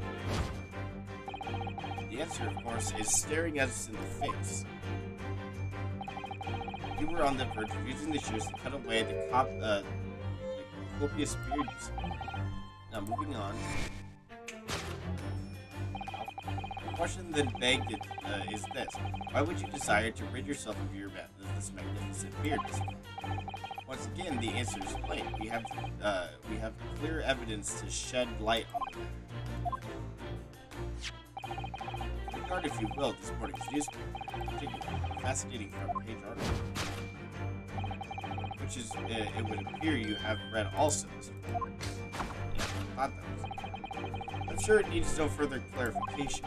The evidence that reveals your true identity is the article about the revolution. In translation, the headline reads, Revolutionary violin Bolshevik flees Russia via Shanghai. As you cannot fail to observe, the subject of the article possesses an extremely copious theory. Having noted the article yourself, you decided to remove the incriminating facial hair before it gave you away. In short, your true identity is beyond a doubt. You are the famous Russian revolutionary himself, Valentin Bolshevik. Now that I've heard of you myself, you understand. The revolutionary on the throne. Now I'm just literally Now, as for my second conclusion, you are at this very moment on the brink of committing the most grievous crime. And the proof of this crime over there. Oh yes, Mr. Ryan. Take it unaware, people have a propensity to let their eyes stray. And I assure you, the eye speaks so much more eloquently and honestly than the mouth. Because there's something box. The answer we seek lies within the furtive glance box. Proof of your crime sits before our very eyes. Yes, the traveling lights. It is time, I think, that the case be opened and its contents laid bare. No, I refuse. What could you possibly be concealing inside, you ask? By my estimation, a young lady, perhaps, one slight enough to fit in. No, it has to be like a parrot or something. Don't be absurd. And what, pray, would be the identity of this young lady in the traveling case? Dear me, we are not well suited to the life of crime, are we? Your careless coup Delano betrays it. Once again, we need our only follow your furtive glance to find the answer. Yes, the reason you refuse to open your traveling case can equally be found in the pages of this newspaper, where there is another most stimulating article. Why is the duck so good, but it's probably wrong. Return from the fleeing revolutionary to the black page. He thinks that she's in there? It's impossible. Renowned prima ballerina of the Novit Ballet disappears from Shanghai. Such a headline can lead us to but one conclusion. Your crime is that of abduction. And according to the article, the young lady's name is Nikolina Palava.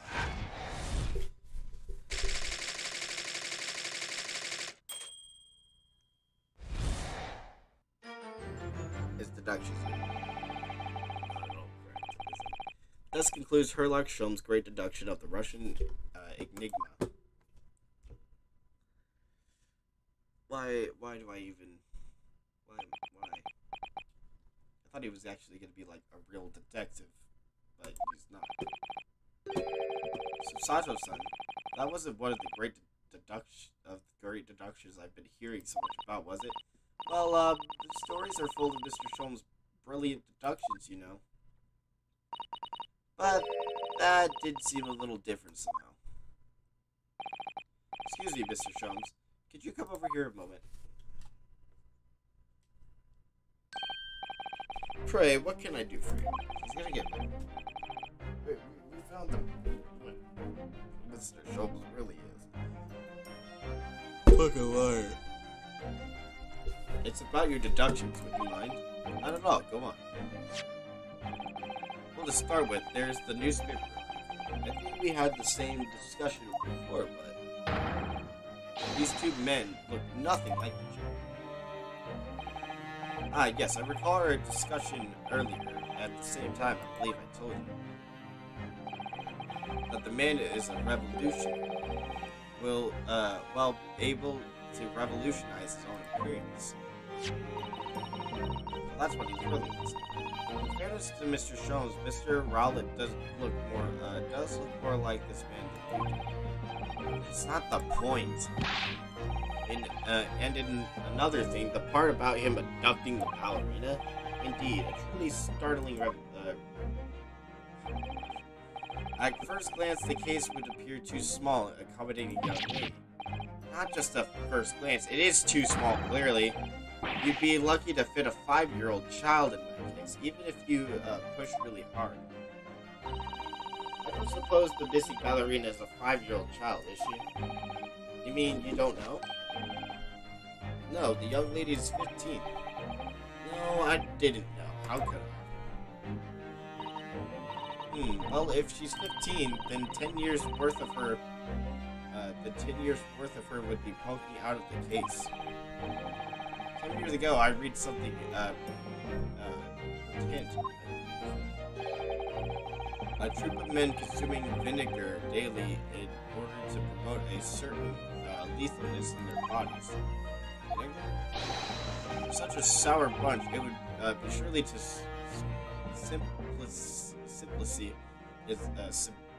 simplicity itself to contort oneself into the confines of that small case. Oh dear, you might be thinking of contortionists in the circus, Mr. Jones. This whole thing is turning into a circus. Mr. Naruhado, something's occurred to me about Mr. Shone's deductions. His powers of observation are, well, magical. His eyes cut the heart of the matter almost intensely. It's just where he directs his attention and his logic that seems a little off. The idea of a little may be a little off itself, It's just one or two key words of his deduction that seem to let him down. So I was wondering if we might perhaps tactfully switch them for alternatives. What do you think? So we literally have is this going to happen every other episode? Where I have to literally go through his entire deduction in order to go. Yes, but very tactful. I feel sure if we'd unlock the true genius of Mr. Shum's great deduction. Precisely the thought that was going through my own mind. This man is a lot of work. At times I wonder how anyone puts up with me. It's not that funny. Ah, and you, my girl. Sorry? Take a moment to look at your wrists. Your wrists. What the frick? Where are your handcuffs? Huh? How did... I felt they may hinder your ability to follow me in our dance of deduction. I don't believe it. Mr. Chums, you are a marvel. You took away my handcuffs. Jeez. And don't worry, I shall restore the shackles to your wrists when we're finished. I'm not worried. In fact, I'd rather stay like this. So, let us begin. Sherlock Holmes is proud to present his logic and reasoning spectacle. Alright, so it's my turn. The course of correction. Hold it, Mr. Holmes. So we have to figure out the consistencies. Correction. So the devious looking... Okay. Just...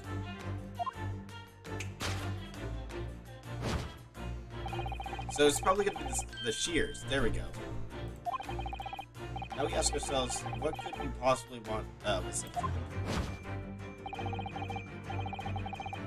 Answer, of course, we've already read all of this. Third, using the shears to play. Right there. Right there. There it is. I'm not sure. Would you really use shears like that to cut off a beard? I doubt that's something I'll ever have to worry about. It doesn't quite sit right with me. It doesn't seem to be sitting right with Mr. Raleigh either, which means I suppose that the deduction is wrong. Let's try to switch the key word here, Naruto-san, and see if it helps matter. Alright, but how? I think we should start by taking a long, hard look at Mr. Raleigh. I wonder if he really has a beard that he intended to use for the shears on. Exactly. If we do manage to find something that seems to fit the sense of Mr. Trump's deduction better, then what? I'll leave the rest in your capable hands, Naruto-san. Why am I the only one to do something about this? Well, anyway, let's see if there's anything we can even use to switch around in the last sentence. What exactly was Mr. Raleigh really going to use those enormous shears for? Not the hats.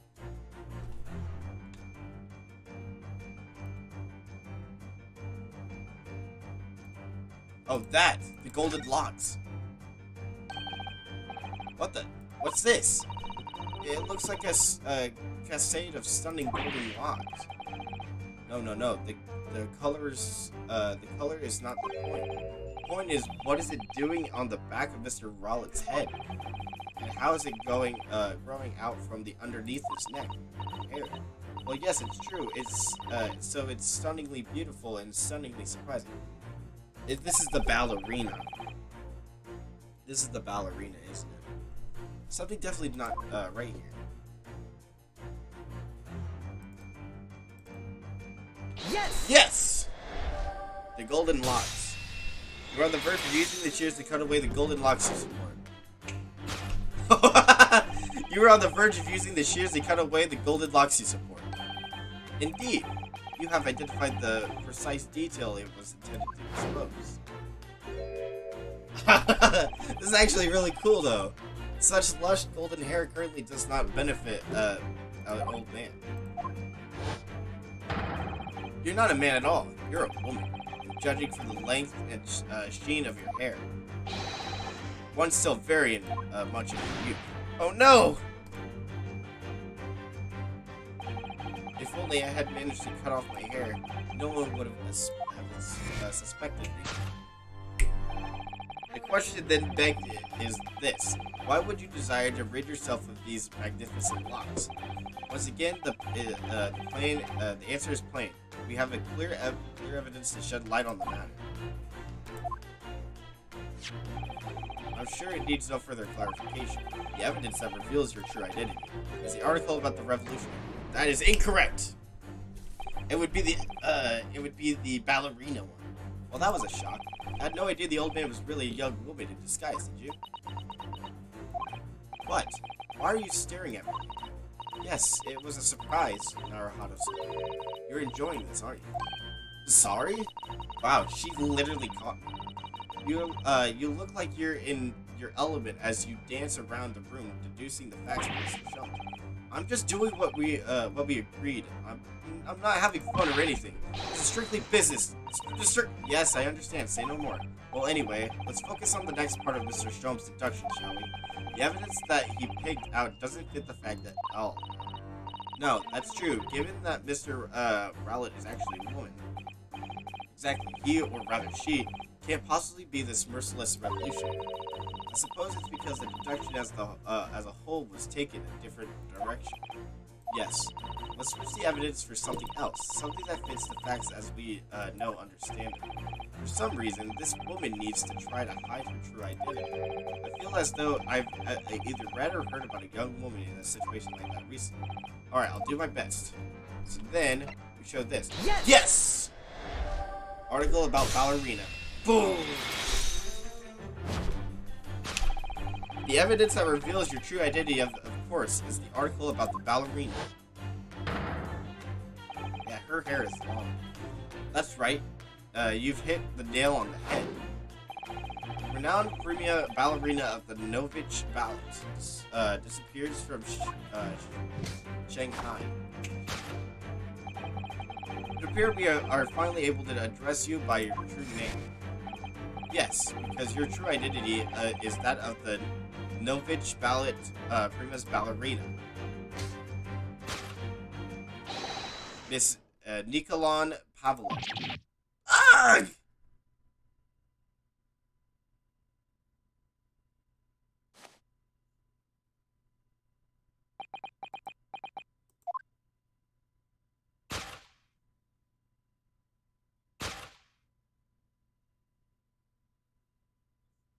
There she is. You're right. My real name is Nina. I mean, Nikola Pavlova. But please, I beg you, don't tell anyone. The old man's identity, a ballerina on the run. Solved. So, this is where the kidnapping of the ballerina comes in. Now, as for my second conclusion, you are at this very moment on the brink of committing the most grievous crime. And the proof of this crime over there. Oh yes, Miss Pavlov. Take unawares people have a propensity to let their eyes stray, you see. And I assure you, the eyes speak so much more equality and honesty than the mouth. Yes. The answer we seek lies where the fugitive glance falls. The proof of your crime sits before your very eyes. Yes, the traveling case. Alright, another one. This woman is the ballerina, and she's right in front of our eyes. So clearly, she can't be inside the traveling case as well. No, that's right. It seems she wasn't abducted at all. In which case, what is the crime this young woman is apparently committing? Haha, I can see I'm going to have to step in and fix the great detective's mistake. You seem to look pleased, Naruhado-san.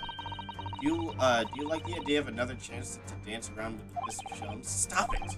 Anyway, there must be something else here that shows what the woman is up to.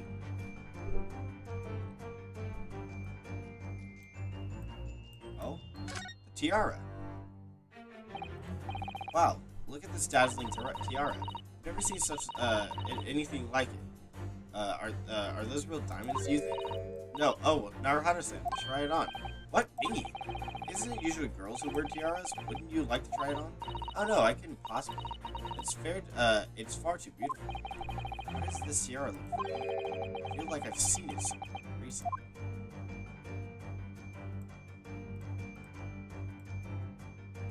I think it's the tiara. Yes! Yes! That tiara. The proof of your crime is surely this tiara. I believe this tiara is worn on stage by dancers in the Novich Ballet, is it not? Indeed. It would appear to be identical to the tiara pictured here in this newspaper article. And if the reporting is to be believed, it's an item worth 20,000 in rubles. In summary, the crime you have committed is theft. Oh no. Yes, you left your ballot trope unlawfully taking their precious tiara with you. She got caught, boys. She got caught.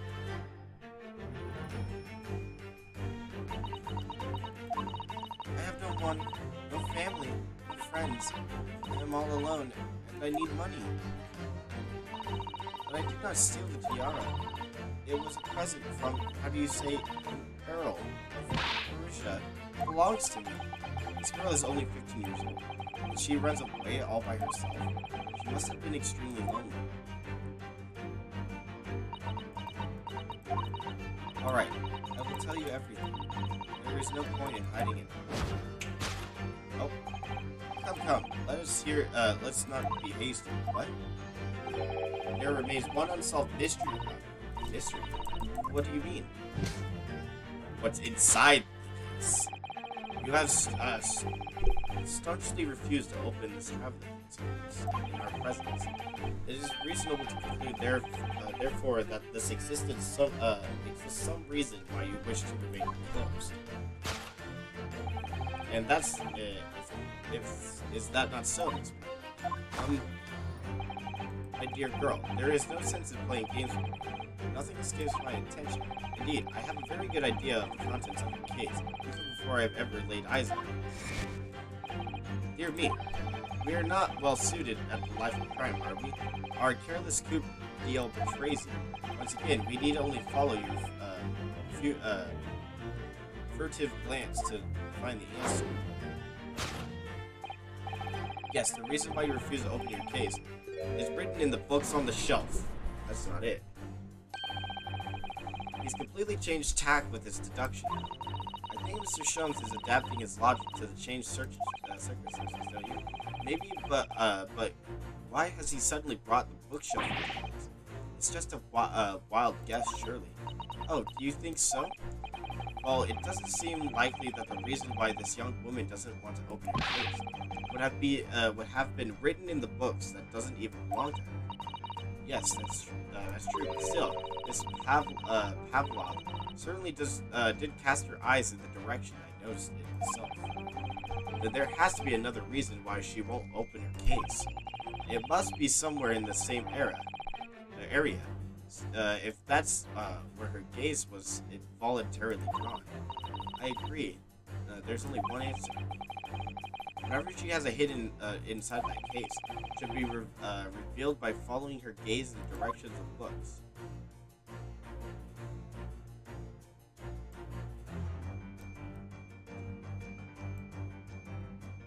Yes, the reason why you refuse to open your case is written in the books on the shelf. Why won't she open the case?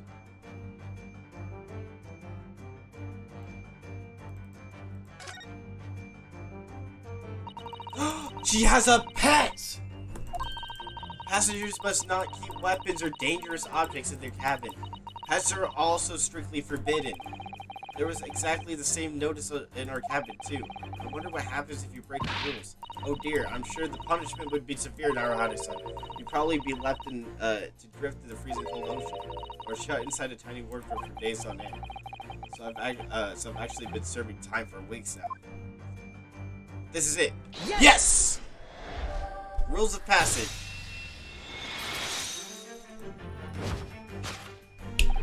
Yes, the reason why you refuse to open your case is written in the rules of passage. Passengers must not keep weapons or other dangerous objects in their cabin. Pets are also strictly forbidden.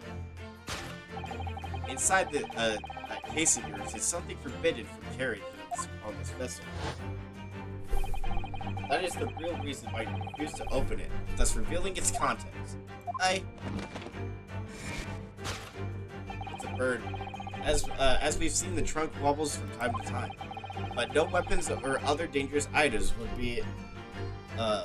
move of its own accord. Which leaves but one possibility, Miss Pavlov. Inside your traveling case. Oh, that's dope. Is the last item listed as forbidden in the vessel's rules of passage. A pet. That is cool.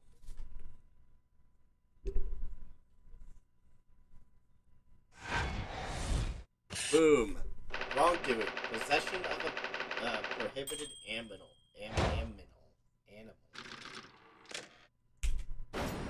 Deduction complete. Elementary, my dear Watson.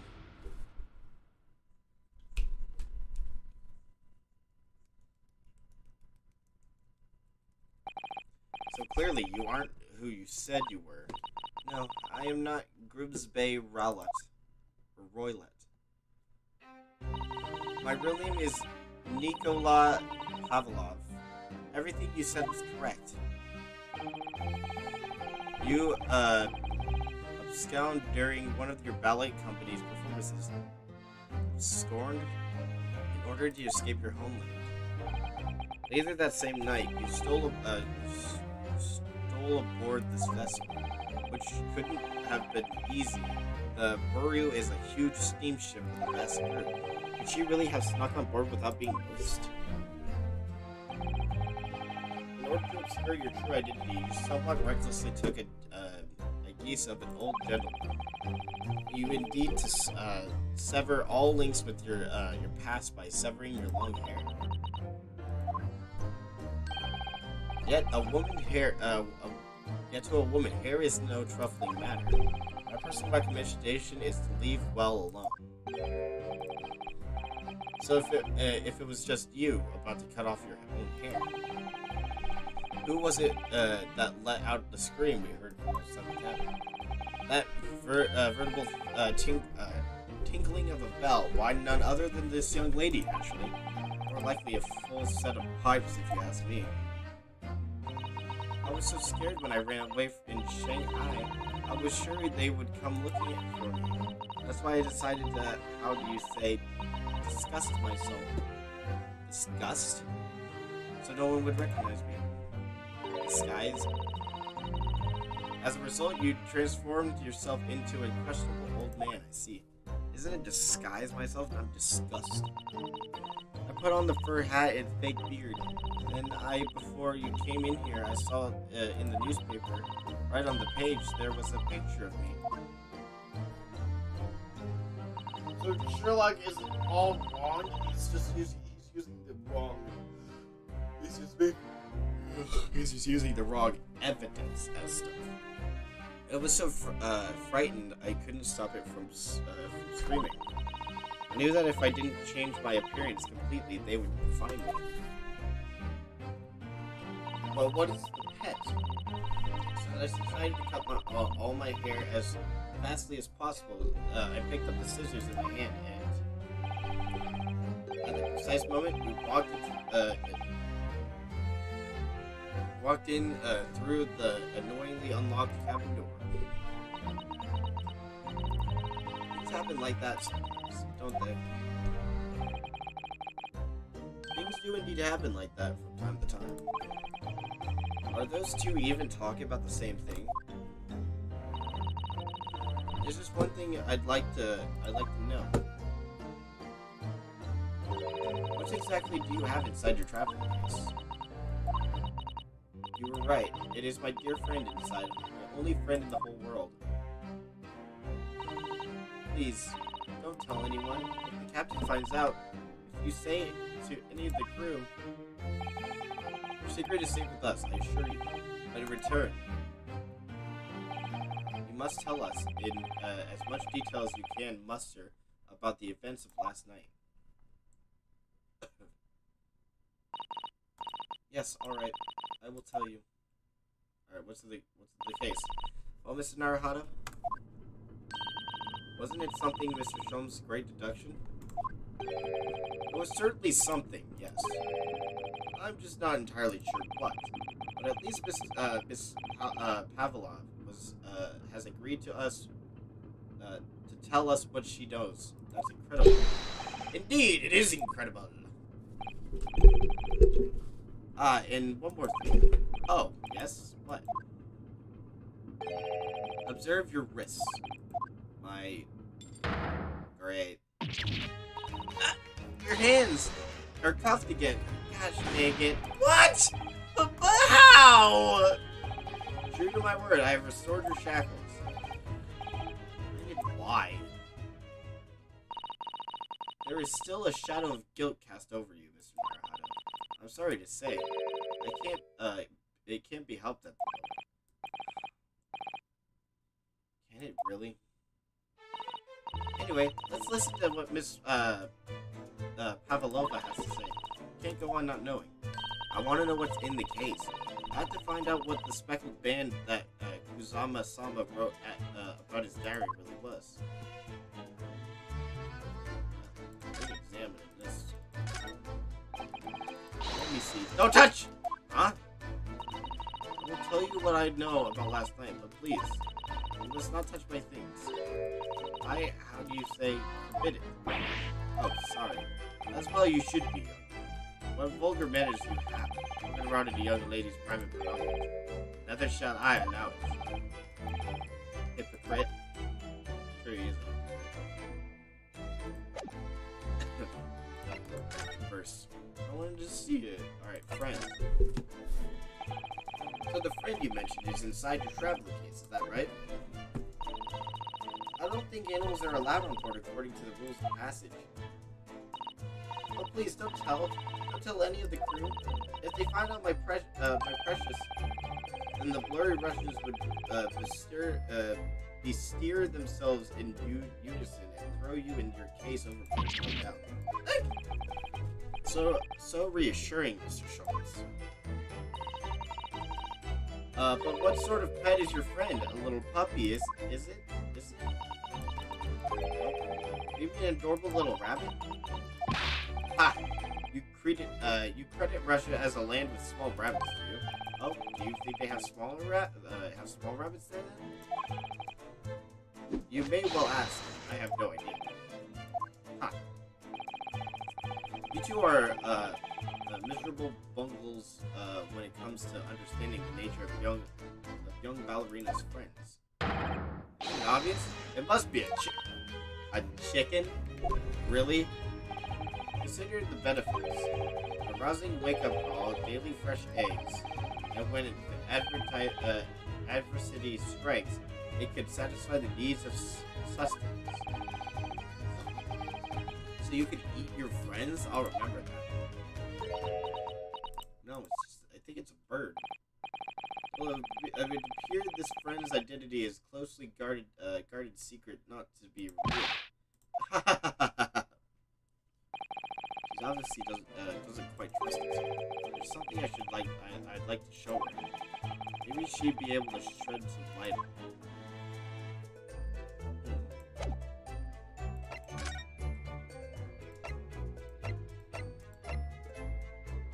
This? Follow up. Would you take a look at this? I don't know. Well, I was hoping she would. This? Yes. This is the diary of my friend who passed away. His diary? Yes, and he wrote it in last night before he died. Something a little unusual. 1:23 a.m. I hear a faint whistling sound. And then a few minutes later, 1:35 a.m. It looks like some sort of speckled band is dangling from the ventilator near the grill. Speckled band? I don't understand. It's strange, isn't it? But the ventilator he mentions joins this cabin, you see. Right there. It's up there on the wall. In other words, this cabin and the victim's cabin are connected together. Oh. Miss Pavlova, has something occurred to you? Does the speckled band the victim mentioned mean something to you, or the whistling sound, perhaps? Whistling sound. No, I don't know anything. Oh? You know the whistling sound.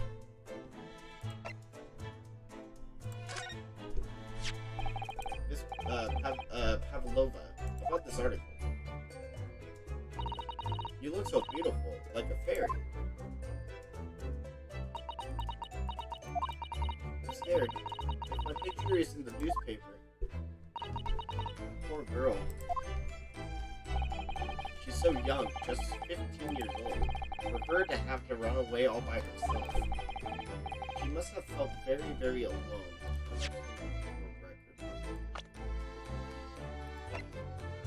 Grimsby Cullen. Yeah, she's 15. He's 37, 29. He was only 23. She's only 16? Jeez, he's 34. He's 23, so I'm only 23. I've never felt very alone.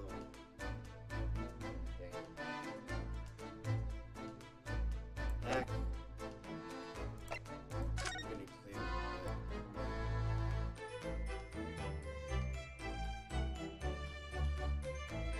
I've examined everything.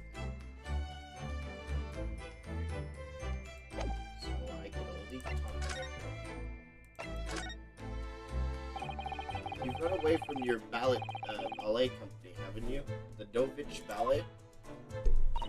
Yes. I'm traveling to Great Britain, and from there I want to go to America. never dance again. I want to forget everything about the ballet. I will start a new life. You wish to forget a challenging proposition when you have that stricken tiara as mine. But the tiara is mine. I need it to live. I have no money of my own. The Novich Ballet gives us only a little food and water. We must dance all over the world. I had to run away. I had no choice. If I stayed, it would have killed me. I guess that makes sense. Barely any food and water. So you run away to protect yourself. Yes, and the crew of this ship. They have all been kind to me. They let me come aboard, and they said I could hide in this cabin. If that is indeed the truth, Mr. it creates the most interesting conundrum. True, that does. Yes, it does. What do you think about it, Mr. Naruhito? Me? Oh, well, yes, of course. I think we should hear Miss Pavlov's explanation. What conundrum, I'm not sure, but... Because she didn't want any of the crew to know about anything. Did you know that someone was killed in the cabin next door to this restaurant? One of the crewmen told me this morning when I was eating breakfast. The man who died, he was a friend of mine. Oh, that's why we're trying to find out what happened. Did you notice anything unusual last night? Perhaps you heard a strange noise, for example? Perhaps people talking? Perhaps the ship was absorbed in a wild tempest. Perhaps its steam engine exploded. Perhaps everyone on board would have noticed that had happened. Miss Pavlova, is there anything you could tell us? Pavlova? I think that's what it's supposed to be. I don't know. I'm sorry, but all I could think about last night was what I had done and whether they would find me. I didn't notice anything that was happening around me. Oh, I see. Conundrum. Miss Pavlova, allow me to propose to you a riddle. According to this newspaper, it was only yesterday that you skirted from the ballot. Now that being the case, it must have been the last night that you boarded this vessel. However, the SS Beret stopped by no port last night. Ah, that's it. That's it, of course. So how is it, pray, that you come to be aboard? Now that I think about it, the crewman outside the cabin acted very strangely when we mentioned that. It was just after we asked him about when the occupant of this cabin came aboard.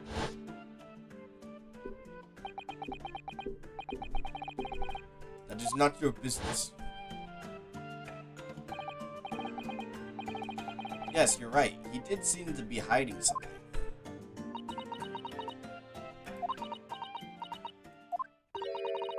An angel descended from the heavens, bringing grace and beauty to the stage. Sorry, what was that? It is how the Russian newspapers described one of my performances. And that is how I came here too. I descended from the heavens because I am an angel. Considering English isn't your mother tongue, your description is very vivid. Mr. Sholmes once said, I never can resist a touch of the dramatic. It seems Miss Pavlov is the same. A genius descended from the heavens, bringing grace and beauty to detection. Words once said about myself. A quote from a wonderfully extravagant advertisement for the the adventures of Herlock Sholmes, in fact. Yes, Mr. Showy. Anyway, it doesn't look like Miss Pavlova is going to tell us what really happened.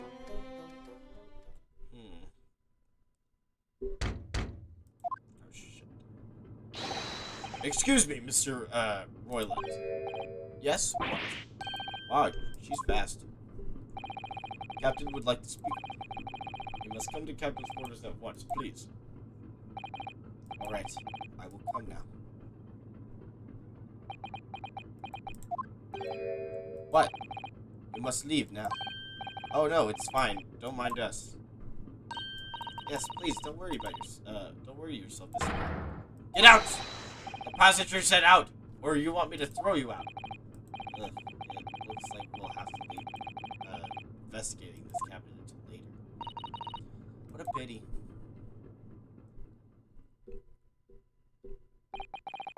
So we lost our chance. Having still not managed to investigate Miss Pavlov's cabin, we were they were chased out. That is to say, we were quite literally picked up and thrown into the passageway outside. To be continued.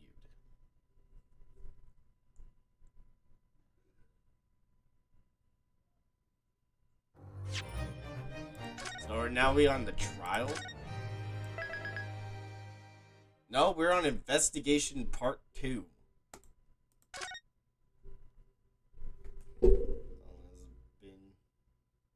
It's been an hour, 2 hours. Well, I guess we could leave it on a cliffhanger. That was a little. It's 2 hours. I did do the first one for 5 hours. But I don't know how long this one's going to be, but I guess we're going to leave it off on a cliffhanger. So, we're going to leave it off on a cliffhanger. Yeah, cliffhanger.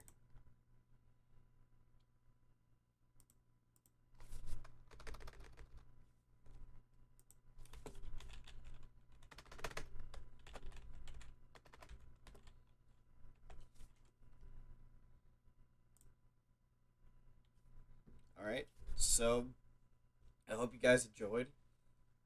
In the next stream, we will be doing the investigation part 2. Doing investigation part 2 of the adventure of the unspeakable Speckled band. I will see you guys then. See ya later.